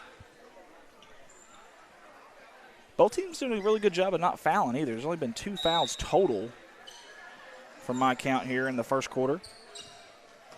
Both were on the Bobcats. So we start the second quarter here. Live here in Corning, Arkansas, Corning Sports Reports, live coverage of Bobcat basketball. Senior high action right now. Ladies action. 3A3 conference tilt. Veneta, wing, far corner 3. It's good. Count it. Nothing but nylon there by Jerry Veneta. Love it. I tell you what, I know it's a 10-point game, but it's still early on. I'm telling you, these Lady Bobcats are tough. I mean, this Lady Bobcat basketball team, I mean, they're tougher than a long weekend at your in-laws. I mean, that's how tough they are. I mean, they really are. They won't go quietly into the night. Long 2 by Hoxie. It's good. Count it. And that was number 30 there, Britt. Seems like everybody's kind of getting in the action here for Hoxie now. I think they've had 4 or 5 different scores. Veneta, again, she's got the hot hand. No good. Again, Clifton's trying to crash that board there, but just overruns it just a little bit. Hoxie in a hurry. Corner, open 3. Good ball movement. No good off the front of the rim. Good job by Bauschlicker coming in there and getting that rebound. 6:45 here in the second quarter in God's country. Emma Rustin's been a little bit quiet tonight. Your senior number 5 in white. Speaking of, the sniper from downtown, no good. And here comes Hoxie. They didn't really have numbers, but she pushed it anyways. Is it going to be on the floor? I think the foul's going to be on the floor here. Didn't really have numbers there, but it didn't really matter. J.C. Brown just took it to the hole with authority, and she got there, but she was fouled before she got there. Inbound, down to her. Davis, kick out. That's number 10, Jaden Brown. It's good. Count it, 4-3. Tell you what, Hoxie has shot really, really well from behind the three-point arc. Dangerous pass there. Ballschlicker did get it. Good job. Emma Russell looking for some help here. Not a lot of movement right now away from the ball. There, good entry pass down to Ariel Martin. She goes up strong for 2. There we go. Those easy buckets there. A little bit different contrast and styles from the junior high game we just watched, where Hoxie is almost daring Corning to shoot the 3, and this one's a little bit different. They're almost daring them to get it down low. Open 3, that's Clayton again, and she's got a pure shot, folks. Very pure, good stroke from Clayton. Early on, 24-8, 5:25 to go here. See some fight in these Bobcats. They always do. Again, this Hoxie team is very, very good. One of the top 3 in state for sure. Veneta, open 3, no good. I tell you what, though, I like about that. Now, I don't like the foul there that far away from the basket there by Veneta, but I tell you what I do like. She is not hesitant. I know she's missed a couple, but when she gets an open shot, if it's a good shot, she's going to take it, and I like that.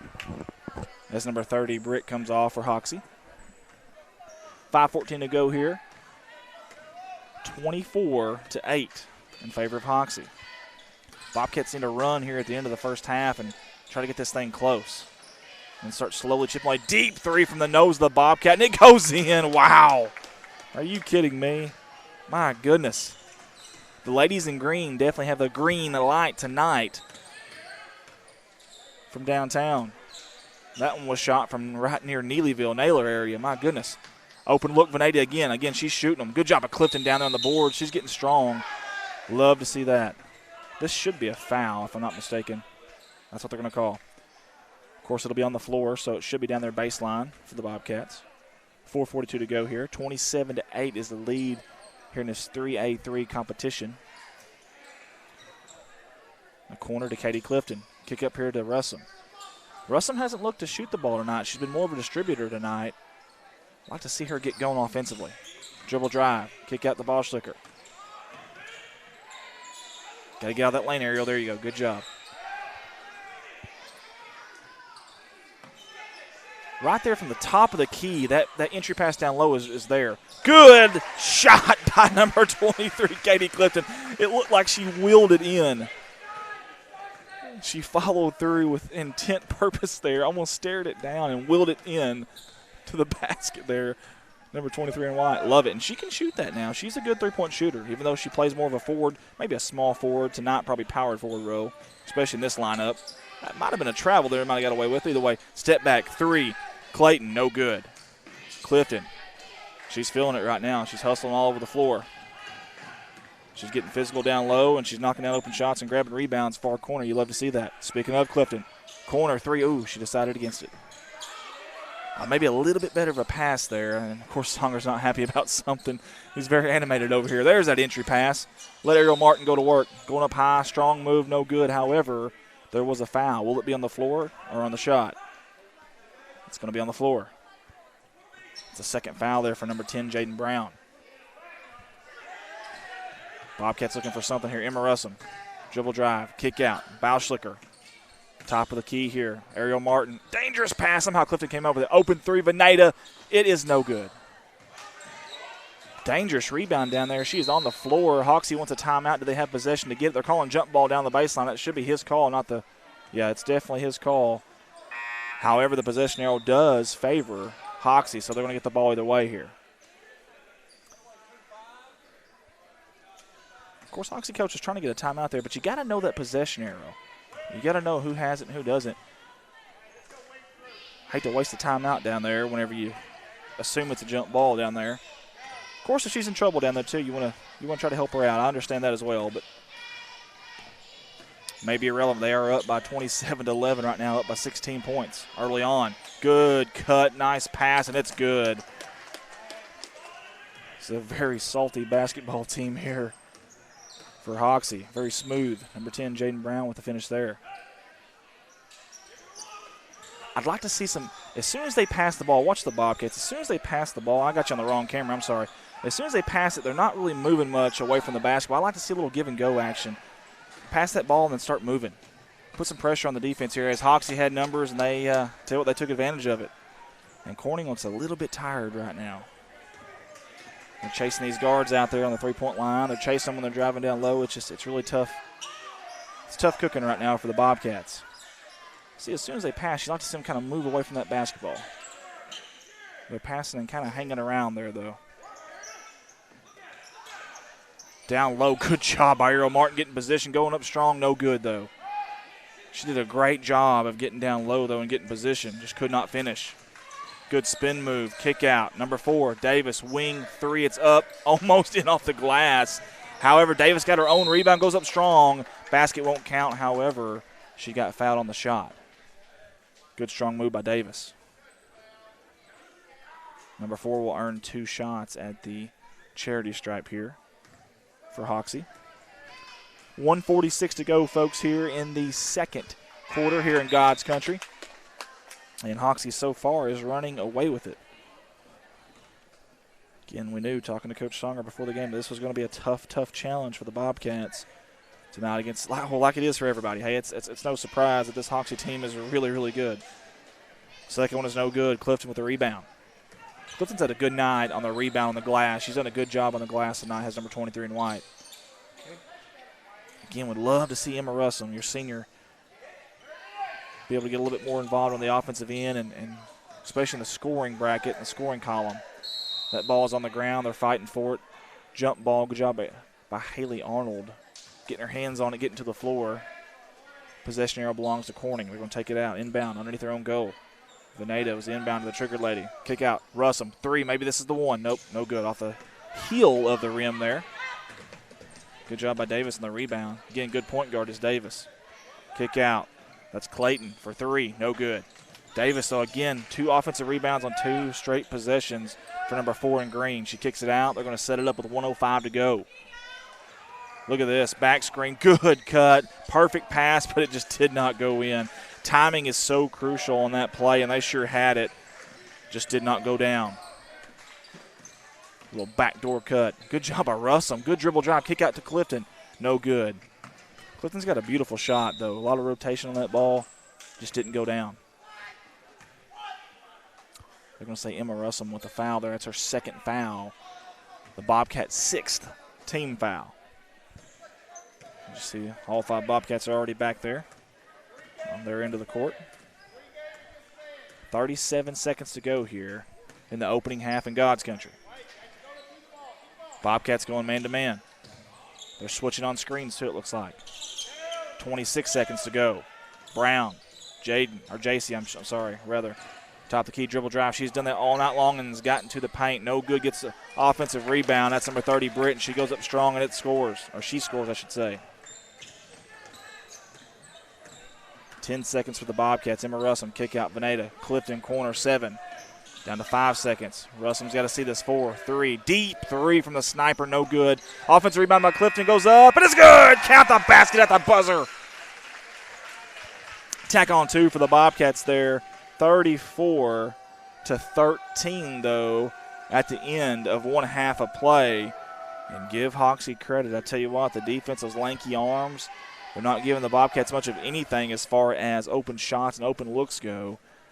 It seems like the Bobcats have a little bit of luck of getting the ball down low in that paint area. Maybe we kind of do a little bit of, a little bit of changing around as far as offense goes, a little bit of going from outside instead of 4 out high. Maybe we'll get 2 or 3 of them down there or down low. A little bit of back screens for each other, something like that. And maybe we can get something going down low there for the Bobcats in the second half. Change it up a little bit here. 9:30 to go until we start the third quarter, the second half of this last game of the night. Again, this is a 3A3 conference showdown between Hoxie and Corning. A little chilly outside, not too bad. Decent crowd tonight for this competition.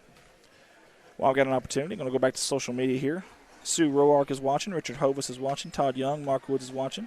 Dwayne Bateman's watching. Autumn Storm is watching. Bonnie Thompson, Doug Reed, Pam Raspberry is watching. Christy Schaefer is also watching. Katie Manette, we appreciate you tuning in. She was a heck of a ball player. Felicia Durham is watching. Zach Brown, another very good ball player, is watching. Don Burkhart. Kinsey Blanchard. Shelby Handwork as the music kicks on here. And matter of fact, while it's going to kick on, I'm going to kick it over to our sponsor video. I don't want us to get kicked off of here through Facebook for copyright ordeals here. So I'm going to kick it over to our sponsor video, folks. We'll be right back at these words from our sponsors.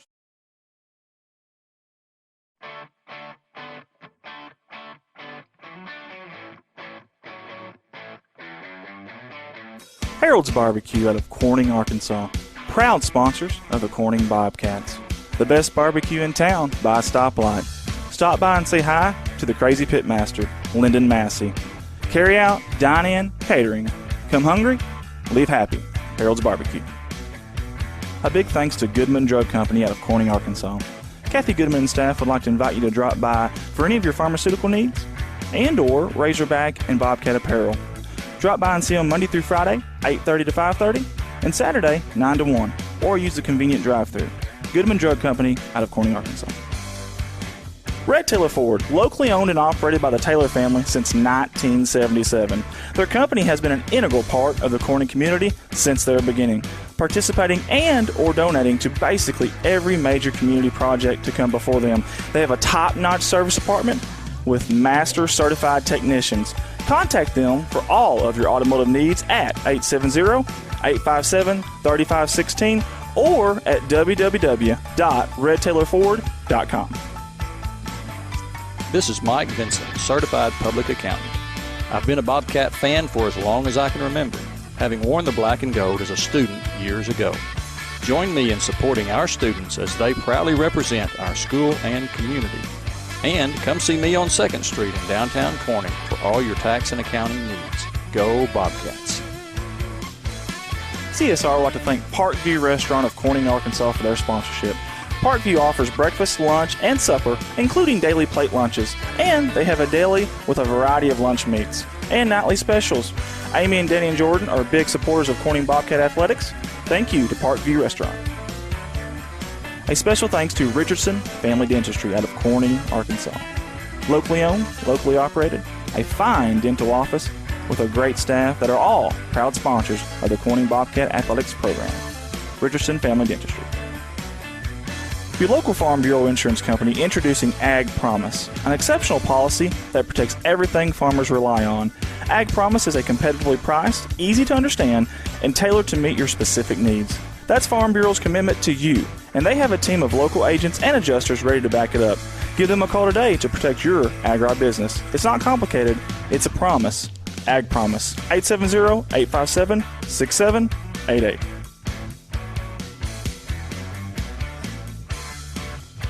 A special thanks to Solace Grain Bins and S&L Irrigation on their sponsorship. Whether it's grain bins, wells, pumps, underground pipe, or any service of that nature, Solace Grain Bins and S&L Irrigation will take care of you. Rhonda and Jerry Solace would like to wish the Bobcats the best of luck on the upcoming season. First Choice Healthcare in Corning, Arkansas, proud sponsors of Corning Bobcat Athletics, celebrating 25 years of community health care. At First Choice Healthcare, we practice compassionate, affordable health care for everyone to help improve lives and build healthier communities. First Choice Healthcare, your community, your health. CSR would like to give a special thanks to B&B Well Drilling out of Peach Orchard, Arkansas, for their continued support of Corning Bobcat Athletics. Brian and Lisa Bass are proud graduates of Corning High School, and they invite you to call them for any of your well drilling needs. 870-215-3808, B&B Well Drilling. A big thanks to Clay County Electric Co-op out of Corning, Arkansas for their sponsorship. CCE is an electric utility company in Clay County with dedicated workers and a friendly staff, and have always been proud supporters of Corning Bobcat Athletics. Clay County Electric Co-op, 3111 US 67, Corning, Arkansas, 870-857-3521. A special thanks to Woolard Flying Service out of Corning, Arkansas for supporting Bobcat Athletics. Matt Woolard would like to wish the Corning Bobcats the best of luck this season and also remind them that the sky is the limit. Woolard Flying Service, 870-857-3839. A special thanks to Civil Engineering Associates for being proud sponsors of Corning Bobcat Athletics. 2 locations, one in Jonesboro, one in Poplar Bluff. Professional engineer John Seeley of CEA would like to wish the Corning Bobcats the best of luck on the upcoming season. Keith and Rhonda Turner of K-Ron Farms would like to encourage the community to support the students of the Corning School District. Whether it is a sporting event or an academic accomplishment, these students are representing our school. We need to let them know how proud we are of them. Let's show our Bobcat pride. It's great to be a Bobcat. K-Ron Farms. Looking for a good and reliable used car? Stop by and see the father-son combination of Mark and Kyle Williams at Mark's Car ER Auto Sales.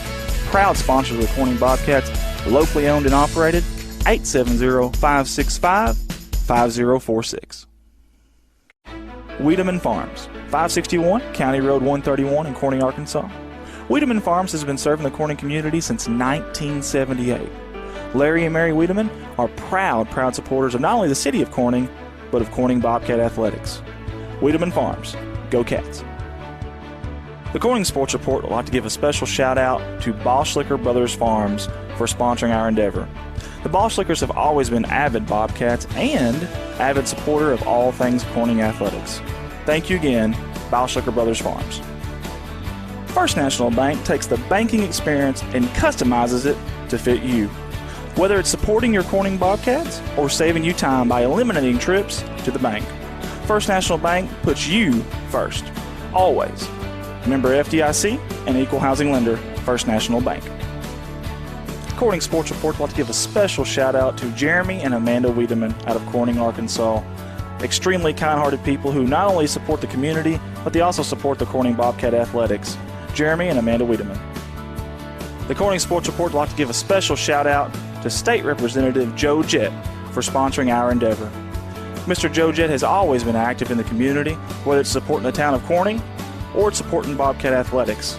This is a political ad paid for by State Representative Mr. Joe Jett. Corning Sports Report would like to give a shout out to Watson Oil Company for their continued support of Corning Bobcat Athletics. Locally owned, locally operated. Kelly and Chad Watson would like to wish the Corning Bobcats the best of luck on the upcoming season. Watson Oil Company, 406 Southeast 1st Street, Corning, Arkansas, 870-857-0006. Most of us are more comfortable doing important business with people we know and trust. You've been running into shelter insurance agent Kirk Scobie and Corning at church, at the grocery store, and the county fair for more than 25 years now. If personal service, trust, and easy access to your insurance agent are important to you, give Kirk Scobie or his team a call. Contact Kirk Scobie and ask about a free personal protection review for your auto, home, or life insurance today. From all the guys here at CSR, we'd like to give a special thanks to Mike Townsend. Mike Townsend is the owner and operator of Mike Townsend Farms, LLC out of Corning, Arkansas. Whether it's grain, lime, hay, byproducts, gravel, and litter, Mike Townsend Farms covers it all. Again, thank you to Mike Townsend Farms, LLC. Corning Sports Report would like to give a shout-out to Rockwell Farms out of Peach Orchard, Arkansas. Logan and Karen Rockwell have been avid supporters of not only the city of Corning, but of Corning Bobcat Athletics. Logan and Karen would like to wish the Corning Bobcats the best of luck on the upcoming season. Rockwell Farms. CSR would like to give a special shout-out to Heritage Ag out of Hoxie, Arkansas. Serving Arkansas farmers since 1966, leading the farm equipment industry into the 21st century. Call Brody Morrow, salesman, at 870-886-6663 or 870-809-1822, Heritage Agriculture of Arkansas. Hunting for a deal? Look no further than Legacy Equipment. Get a 1023.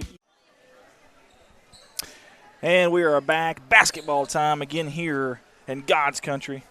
Beautiful crime-free Corning, Arkansas.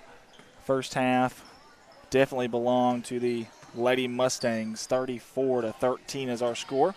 As we get you started here, open three in the corner. It didn't take no time for that. No good. That was Clayton. And they're going to call a jump ball. Good effort down there. And I'm very superstitious, so I went from an unbuttoned suit coat here to a buttoned suit coat. And so if you're at home, put on your rally caps, whatever it may be, whatever superstition works for you. Let's get back in this ball game. Let's chip in it just a little bit by a little bit here with 7:35 to go in the third quarter. Open three, Veneta. No good. Off the back of the off the back of the rim there, I should say. Long three, no good. Offensive rebound is going to be good, though. That's number 10, Jaden Brown. Till she came out of nowhere like a kamikaze. My goodness. Give her credit, though. I mean, she followed that shot. And it's easy to say that, but it's another thing to actually go out and do it. She did a good job there. Sorry, trying to get some stuff here with our audio figured out. There we go. Bobcats in dire need of some quick points and then some stops. As they draw the foul here, does the Bobcats.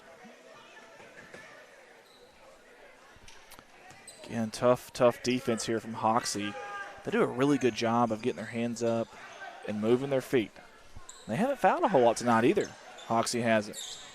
6:45 to go here in the third quarter. 36-13 is our score right now. And until it's going to be a turnover on the Bobcats, and Coach Honger's not happy. Bless his heart, he is just not happy right now. And you can't blame him. It's been a tough night so far. But again, this is a very, very good Hoxie team. And we knew that coming into here. Not making any excuses or anything. Again, we're without Kelsey Watson, your senior. And who knows? We're not in that clubhouse. We're not in that locker room. Maybe she's the vocal leader, Maybe when she went down, it was more than just losing a senior, a starting guard. Hey, smart foul down there by by Haley Arnold on Britt. I mean, you either give up the easy basket or you make her earn two at the charity stripe, and I'm okay with that. I think that's Haley's second foul on the night, and it is. First shot is up. It is no good. Decent little crowd here tonight. Especially considering, I know, we had just the girls' action tonight. No boys' action tonight, just girls. But good little crowd here tonight. Hoxie doesn't have a whole lot on this side over here. I know we don't have a camera to really see the away side, but they don't have a whole lot here tonight. Good active hands here by number 13, J.C. Brown. And she's going to go coast to coast and dish it. 2-on-2 fast break, and it works. Davis finishes it. And give Davis credit, too, for not giving up on that play and running all the way down the court. And I tell you what, I think Bauschlicker stepped across the line. That's exactly what they're going to say. It's going to be a turnover for the Bobcats. Tell you what, they've had maybe three here in the opening few minutes, not even 3 minutes yet of the second half. As you see Liz Ennis come in. And number 32 White, now she's a very good defender. Watch her defense here. Number 32 White does a great job. She's lost her lady there, lost her person, or her man, I guess you'd say. Now she's found her there in the corner. Speaking of the corner, there it is, Davis, and it's open for three. It's good. Count it. I'm sorry I haven't been updating their score, and I do apologize. There we go. Now we got it 42, folks, to 13 in favor of Hoxie. So my superstition is not working, so I'm going to go back to the way I had it before. There we go. Trying anything we can. If I could put the headset on backwards, I'd do it right now. Don't have a hat to turn it inside out. Emma Russell, good job getting down to the lane. Draws a foul. Good job by your senior, number 5. Again, Emma is definitely not the tallest person out there, but she's fearless. I mean, she really is. She got down there in the trees and did not care, and she went up strong, and because of that, she's going to be rewarded with 2 shots.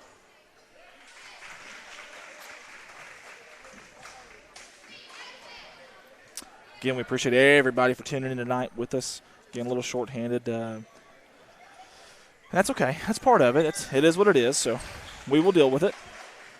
Good job there by Emma Russell, your senior, knocking down both of them. And here come the Bobcats. 42-15. We've got a timeout, and I believe that's who called that timeout. I'm not sure. I think it was Hoxie's coach called the timeout, as you see their huddle right there. Almost see what kind of play they're drawing there, can't you? Pretty darn close anyway. It's a good job by David White down there. I'm proud of him. He's a little shaky. That's okay. He's a little nervous. Get on the clock here. See 5:14 to go here in the third quarter. Possession arrow belongs to Hoxie. 42-15. And here's our Bobcats here in the huddle. Coach Jerry Songer. Hey, I want to tell you something. Coach Songer's done a fantastic job. Our women's program has been very good now for quite a while, thanks to that man.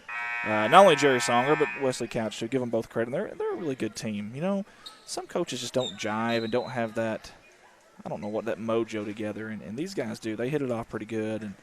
And I think they have a lot of respect for each other, and they both love the game of basketball. And I think that's a big, big factor for sure.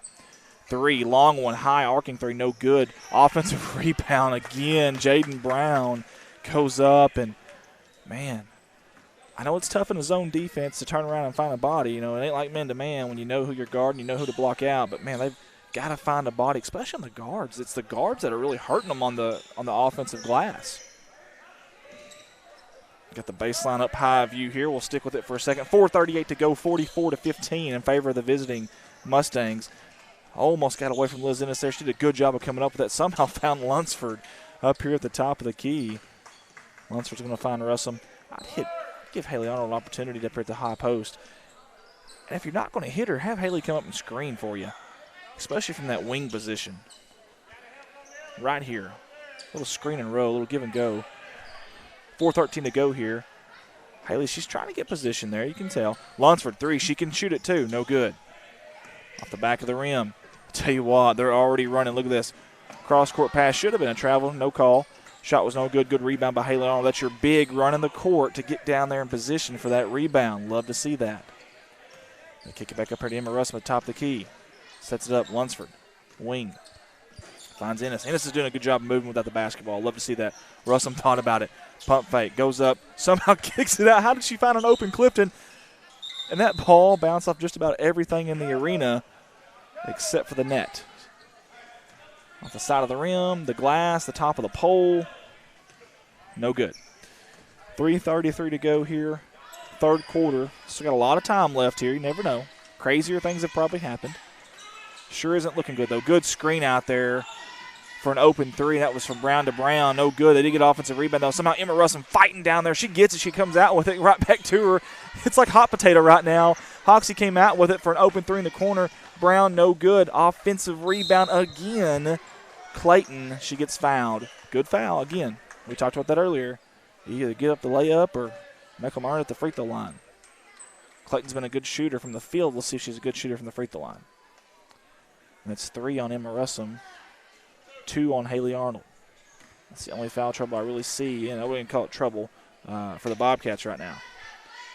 First one's up, no good. 3:10 to go in the third quarter. Number 10, Jaden Brown, has 2 fouls for the Hoxie Mustangs. Team fouls are both at 2 for both teams here. Next one's up, no good. Haley Arnold again, another rebound.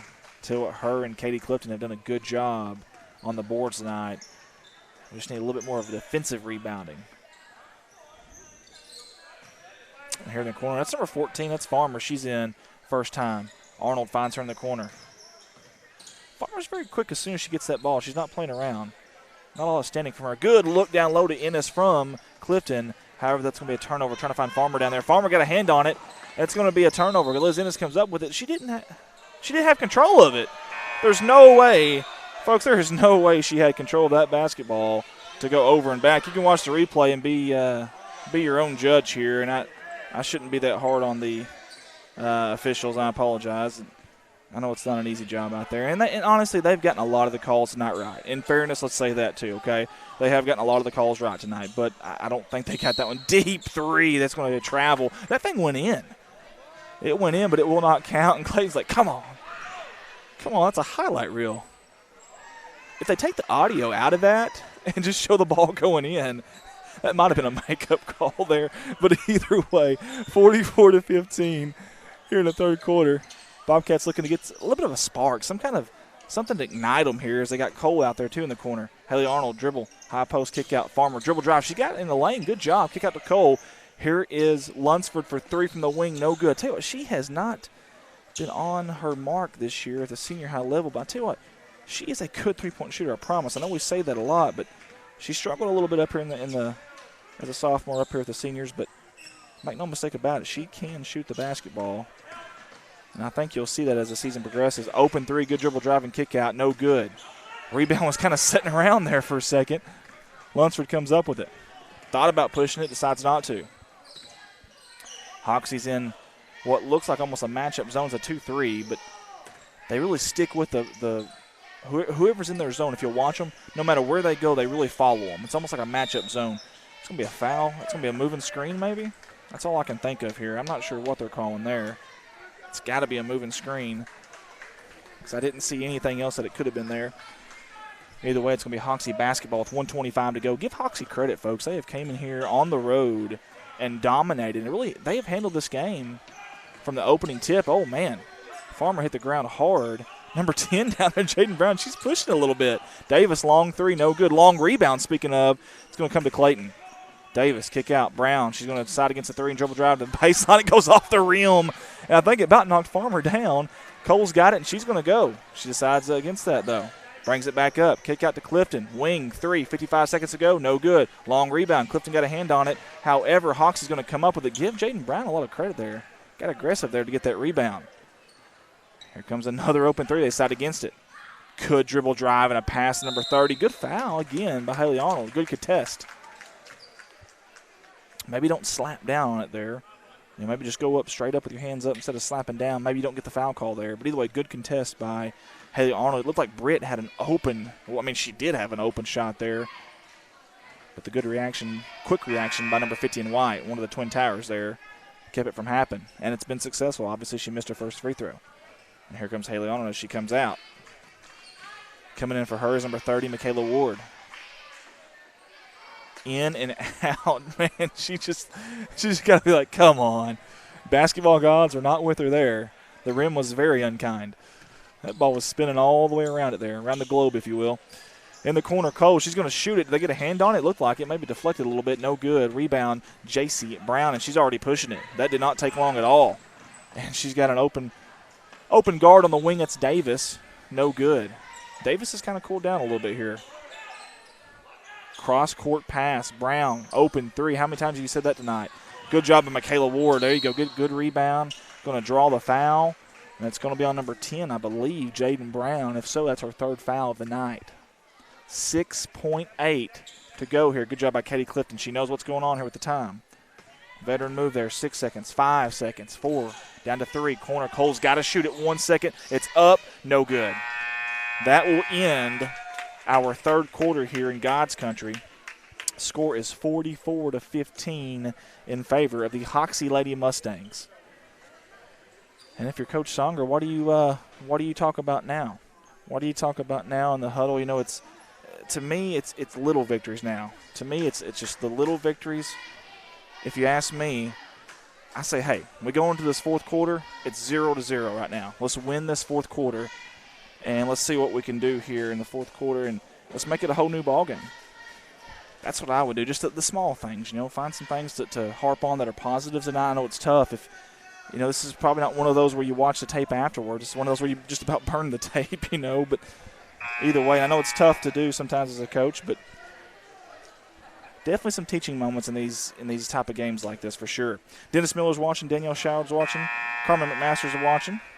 Sharia Shipman's watching. We appreciate that. Sharon Rudd. Chris Campbell's watching. Nathan Bass. Danielle Francis is also watching. Amy Jordan. Mike Townsend. Vincent Young. Hey, speaking of Mike Townsend, Amy Jordan, thank you guys for y'all's sponsorship. Vincent Young's always watching us. Boy, he's been really good to us. We sure do appreciate you, buddy. We really, really do. Dalton Hollis is watching. Krista Boschlicker. Tricia Johnson. Michelle Lynn Gibson.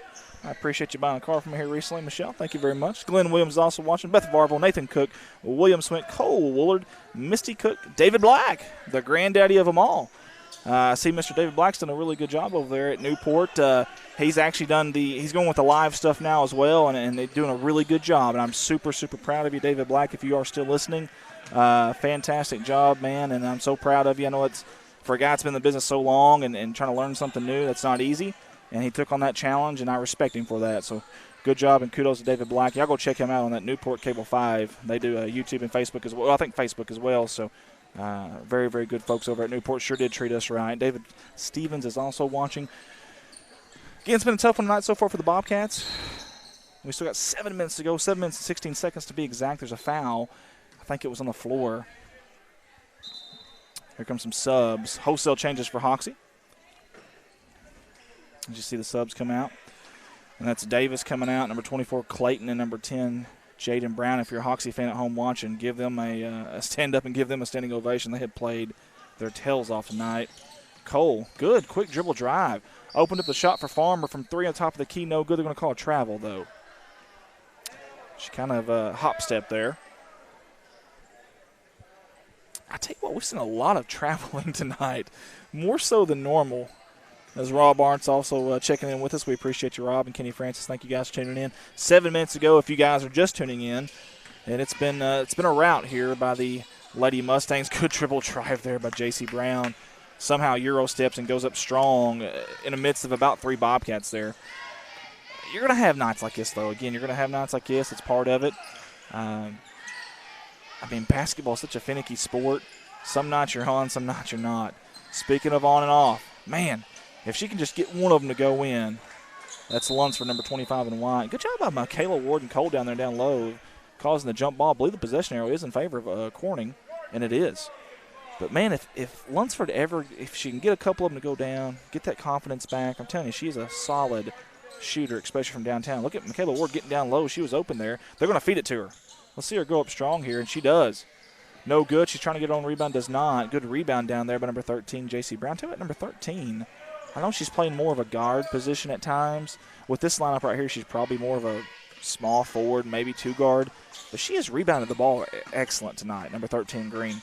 3, open, no good. Farmer, collides. I hope she's okay. And, folks, I got you on the wrong camera there. I apologize again, just me tonight here doing this. Hope number 14 in white's okay. She collided. It sounded like it was knee to knee. Had a different thud to it than normal. And so we got some more changes here for the Bobcats as Branham comes on in for Michaela Ward. Deep 3, and it's good. Are you kidding me? That kind of sums up the night right there for the senior high anyways. 7th grade did win, and I believe the junior high won 28-16 for the Bobcats over Hoxie. But it's been a tough night for the senior high. But, again, this is a very good, very, very good Hoxie Senior Lady Mustang team. Corner 3, Farmer. She has no problems pulling that trigger. Good job down there by Lunsford, too, causing the travel. And I'm not saying that in a bad way about Farmer. It's a good thing. You come in off the bench. You've been sitting the majority of the game. You come in, and it's easy to get hesitant, to get a little bashful. Speaking of, there she is again. High arcing 3. Almost good. Rims in, rims out, and almost went back in again. She almost made it twice there on one shot. Did not go in, though.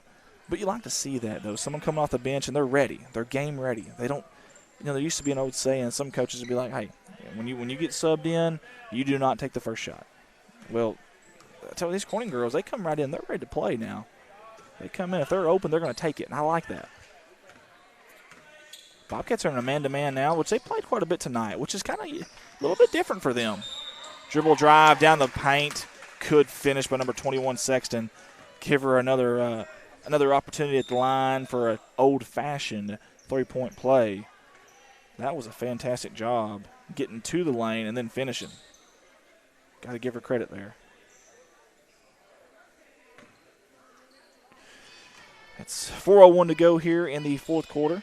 Here comes the free throw attempt. No good. It's going to keep it 51-15. Maybe the Bobcats can get on a little bit of flurry here at the end and hit that 20 mark and above.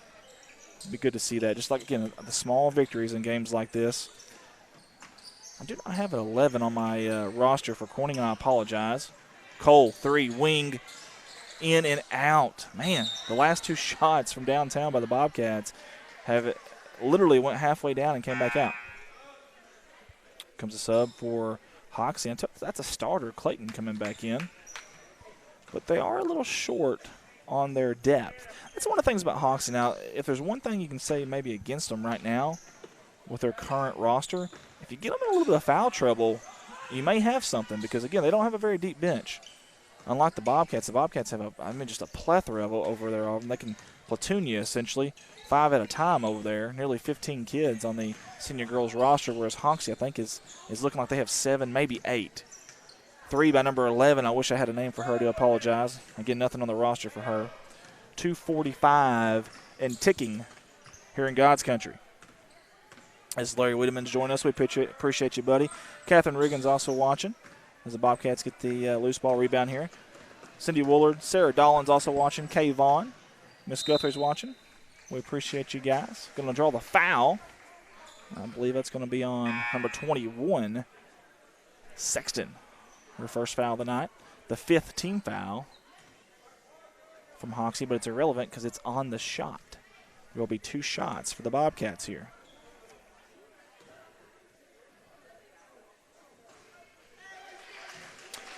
Sorry, guys, I'm getting some stats here taken care of. All right, again, she'll have one more shot here from the charity stripe. It's up. No good. However, that ball, I think, is going to work out for Corning here. I think they're going to retain the possession here, and they are.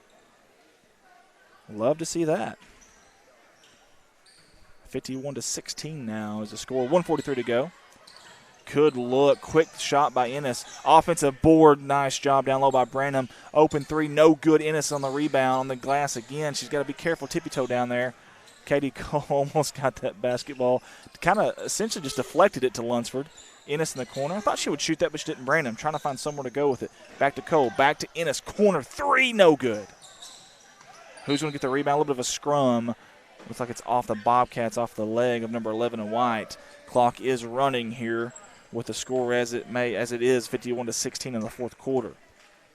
And I believe it's I think it's 30-plus points, if I'm not mistaken. It's going to be running deep 3 by number 4. And that was in and out, too. Tell you what, Davis can shoot it now. Of course, there's several of them on this Hoxie team that can shoot it. That should be the 7th team foul on Hoxie. If so, it's going to be a 1-and-1 for the Bobcats over here on the other end.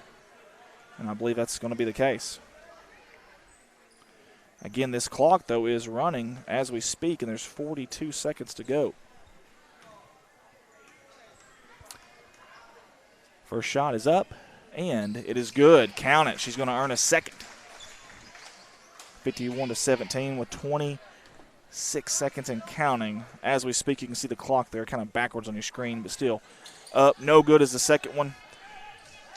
Offensive board. Ennis goes up strong and draws another foul, but I don't know if we're going to have enough time here to get that to get the free throw off.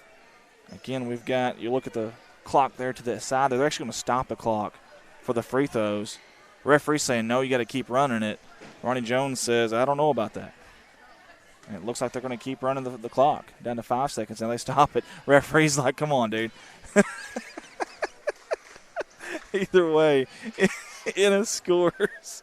The referee, let's see if we can get him in the picture here. He's like, come on, Ronnie. Come on, man. Either way, 5.5 is where the clock stopped at. The second one's up, and it is also good. Good job by Liz Ennis down there, knocking down the free throws late. Folks, that is going to be the ball game. Great job by the Hoxie Lady Mustangs. They came in and kind of did, hate to say it, but kind of what you expected them to do. It's a very, very good program. You assume that this would be a tough game for the Corning Bobcats, and it was. Folks, we'll be right back, but we got to pay some bills. We're going to go to our sponsor video. We're going to come back and recap the night's games, look ahead to what's next. Again, this is Corning Sports Report's live coverage of Corning Bobcat basketball. We'll be right back after these words from our sponsors.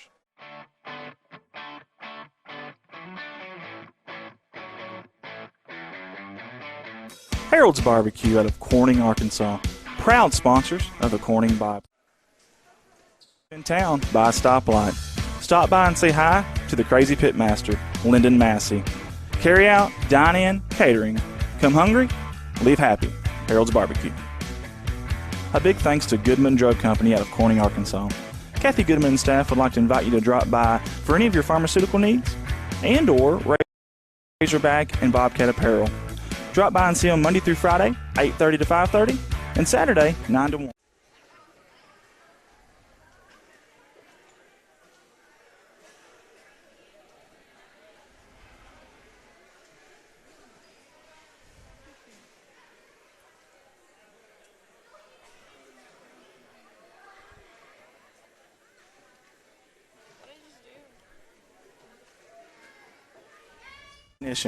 Contact them for all of your automotive needs at 870-857-3516 or at www.redtailorford.com.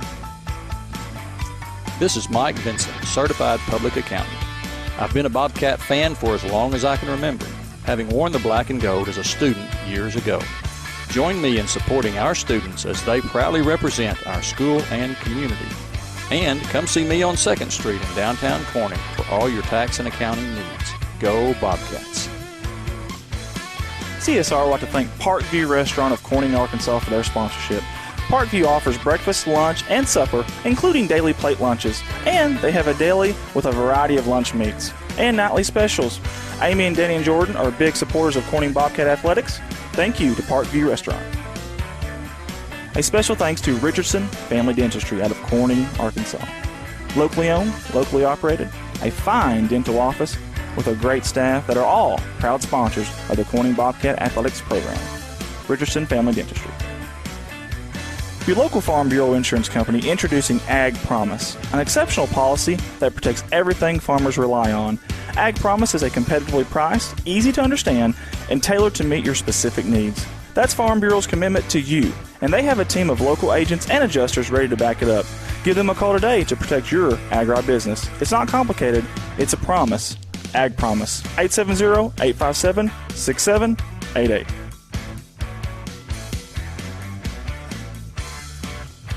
A special thanks to Solace Grain Bins and S&L Irrigation on their sponsorship. Whether it's grain bins, wells, pumps, underground pipe, or any service of that nature, Solace Grain Bins and S&L Irrigation will take care of you. Rhonda and Jerry Solace would like to wish the Bobcats the best of luck on the upcoming season. First Choice Healthcare in Corning, Arkansas, proud sponsors of Corning Bobcat Athletics, celebrating 25 years of community healthcare. At First Choice Healthcare, we practice compassionate, affordable healthcare for everyone to help improve lives and build healthier communities. First Choice Healthcare, your community, your health. CSR would like to give a special thanks to B&B Well Drilling out of Peach Orchard, Arkansas, for their continued support of Corning Bobcat Athletics. Brian and Lisa Bass are proud graduates of Corning High School, and they invite you to call them for any of your well drilling needs. 870-215-3808, B&B Well Drilling. A big thanks to Clay County Electric Co-op out of Corning, Arkansas for their sponsorship. CCE is an electric utility company in Clay County with dedicated workers and a friendly staff, and have always been proud supporters of Corning Bobcat Athletics. Clay County Electric Co-op, 3111 US 67, Corning, Arkansas, 870-857-3521. A special thanks to Woolard Flying Service out of Corning, Arkansas for supporting Bobcat Athletics. Matt Woolard would like to wish the Corning Bobcats the best of luck this season and also remind them that the sky is the limit.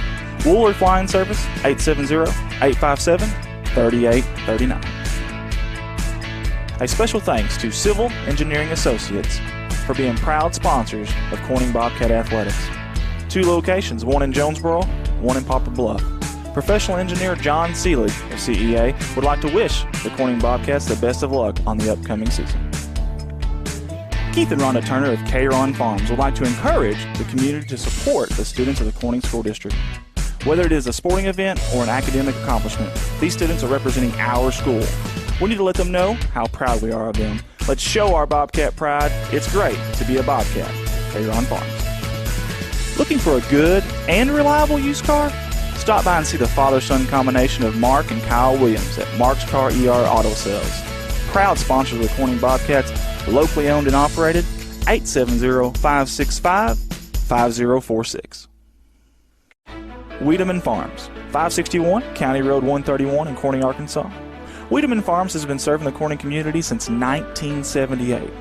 Larry and Mary Wiedemann are proud supporters of not only the city of Corning, but of Corning Bobcat Athletics. Wiedemann Farms, go Cats. The Corning Sports Report would like to give a special shout out to Boschlicker Brothers Farms for sponsoring our endeavor. The Boschlickers have always been avid Bobcats and avid supporter of all things Corning athletics. Thank you again, Boschlicker Brothers Farms.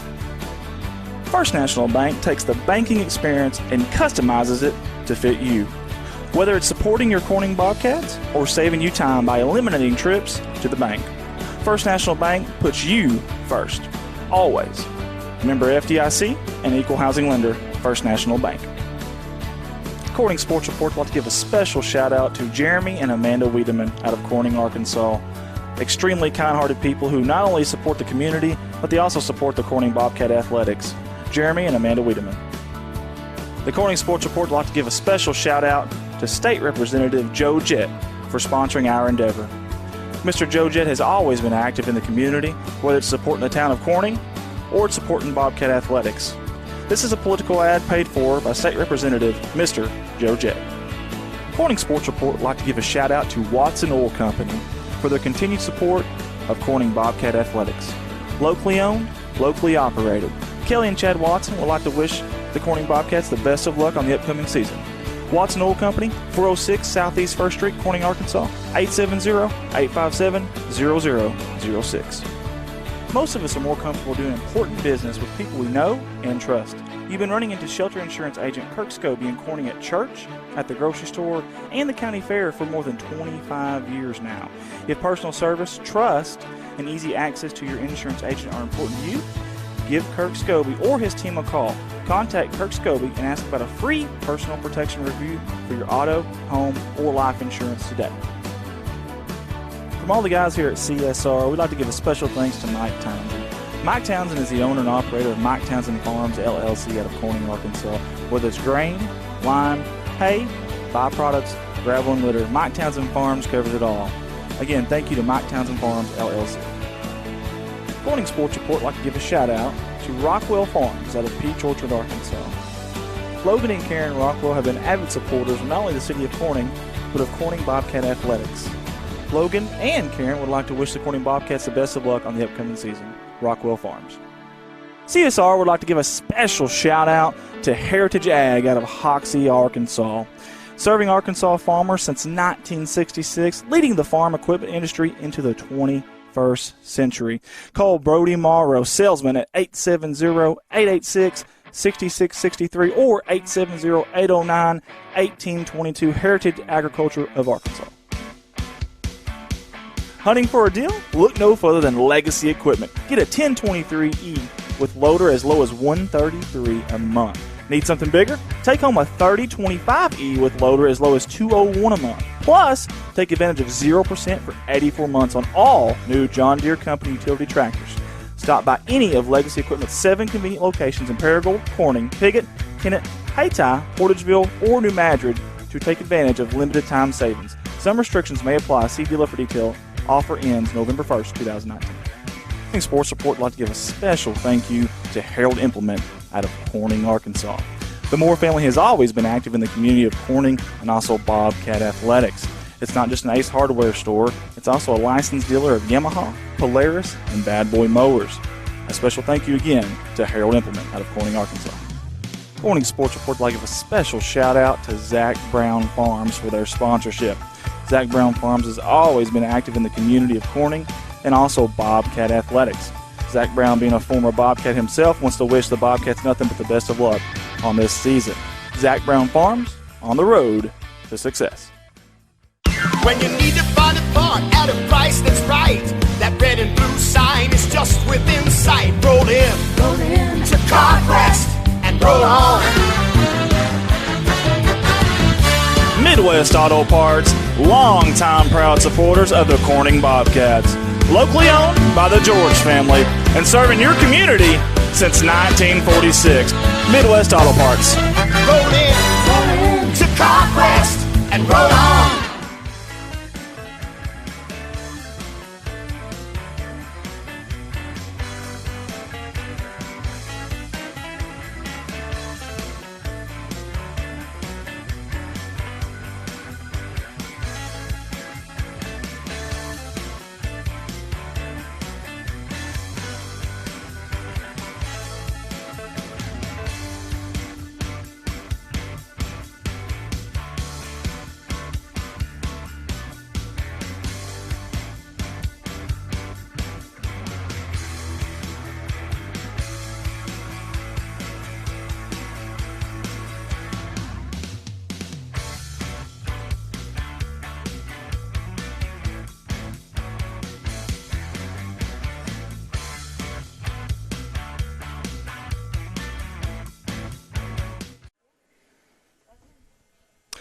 And we are back here live at Bobcat Gymnasium. Folks, we appreciate everybody for tuning in with us tonight. The 7th grade Lady Bobcats. They won their first game tonight against the Hoxie 7th grade Mustangs. And then the junior Lady Cats won 28-16 over the junior Lady Mustangs. So 7th grade won. The junior high won, and then the senior high for the Bobcats did not win. Again, very, very tough team from Hoxie, senior high-wise. Hoxie's Lady Mustangs came out from the opening tip and controlled the game and did a heck of a job, not just on the boards, but, man, dribble drive, penetration, kicking out. They were knocking down their shots and until everything seemed to be working for them. It really, really did. And I tell you what, if you're a fan of Hoxie tonight, you got to be happy. Again, very, very good program there. Again, these girls here for the Bobcats, they'll regroup and they battle. They always do, and they'll be just fine. Again, Hoxie that's one of those teams that's on an elite level right now. They're just on a different level than everybody else. And but they'll regroup. They'll be fine. And I guarantee you the next game they'll come out ready to play. Coach Songer will have them ready to play. Again, folks, there we appreciate everybody for tuning in with us tonight. We had several of you guys on. Let me see if I can get with some of y'all right now. Catherine Riggin, Larry Whitteman, Miss George is watching, Charity Pennington, Kendra Montana, Donna Williams, Montgomery, Jeremy Eddington's also watching. We appreciate you guys for tuning in with us tonight. Again, it's kind of impromptu. We didn't have our custom scoreboard. We only had 3 people here, and one of the cameras wasn't even manned. And I'm not a good multitasker, and I was having to do 4 or 5 different things there at once. So hopefully the production was decent for you. We appreciate Desi Earls for helping out. She's also holding the camera right now. David White for helping as well. All you guys that tuned in, all of our sponsors, we appreciate y'all. Next for us is going to be right here. This Saturday, tomorrow's Friday, so this Saturday, Corning hosts the First National Bank Tournament. Awesome deal, especially for the town. Gets all these different kids from different areas that come in, their parents, their families, their fans, whatever. And, maybe they stay here and spend a little bit of money in this town, which is really good for our town. I'm really appreciative of whoever's idea this was to put this tournament on. I know it's been going on for a few years now. Kudos to you. That's awesome for our community and our town of Corning. So we'd love for you guys to come out and support it, even if Corning isn't playing. There's 7 games in the opening round Saturday. There's actually 8, but some unfortunate stuff happened with Armorell, and won't go into all that, and it's really, really unfortunate for them. So they won't be here, so we lost one of the games there, and it's kind of mushed in there. There's going to be 7 games Saturday. Corning Sports Report's going to try to bring you all 7. Sounds a little crazy. I don't know if our cameras can hold up that long, but we're going to test them. We're going to push the limits, and can't remember if we started at 11. I think it's 11, maybe 11:30, something like that. And it'll probably last all the way till 7:45, maybe 8:30, somewhere in that area. So y'all tune in with us. We'll be on Facebook. We'll be on YouTube, on our website, Corning Sports Report. You can find that on Facebook, on YouTube. Obviously, if you're watching right now, you know how to get there. Guys, we appreciate everybody's support. We had a long Christmas break there. Wasn't a whole lot going on, and we apologize. So we're back at it. We're a little rusty, like everybody else, a little rusty. Back at it, though, but big day Saturday again. And if anybody out there wants to, hey, if you're a high school student and you want to do a little bit of commentating here with me on the headphones, come up Saturday. Just come up and find me Saturday. I know we got Michaela Ward doing a game. Kelsey Watson's doing a game. There was somebody else that told me that they're going to do a game. I can't remember who it was. So we got 3 of them that are going to come up and do a game. If you're a high school student, come up here. Any game you want to. Feel free to just come up here. We've got 2 headsets, so if there's somebody else here with me and you want to take my spot, that's fine too. And I'll go run a camera or something. I want to get the school involved, get them a little bit more involved as well, and get the kids a little more active with this stuff. Because if I'd have had this when I was young, I'd love to have helped out. Love to have tried that. So who knows, you may have a career in this someday. So if you're a Corning High School student, come out Saturday. If you want an opportunity to get on the headset here, we'll definitely let you give it a try. Would love to have you here. For everybody here at Corning Sports Report, for Desi and David and myself, good night to everybody. We'll see you Saturday, and as always, go Cats.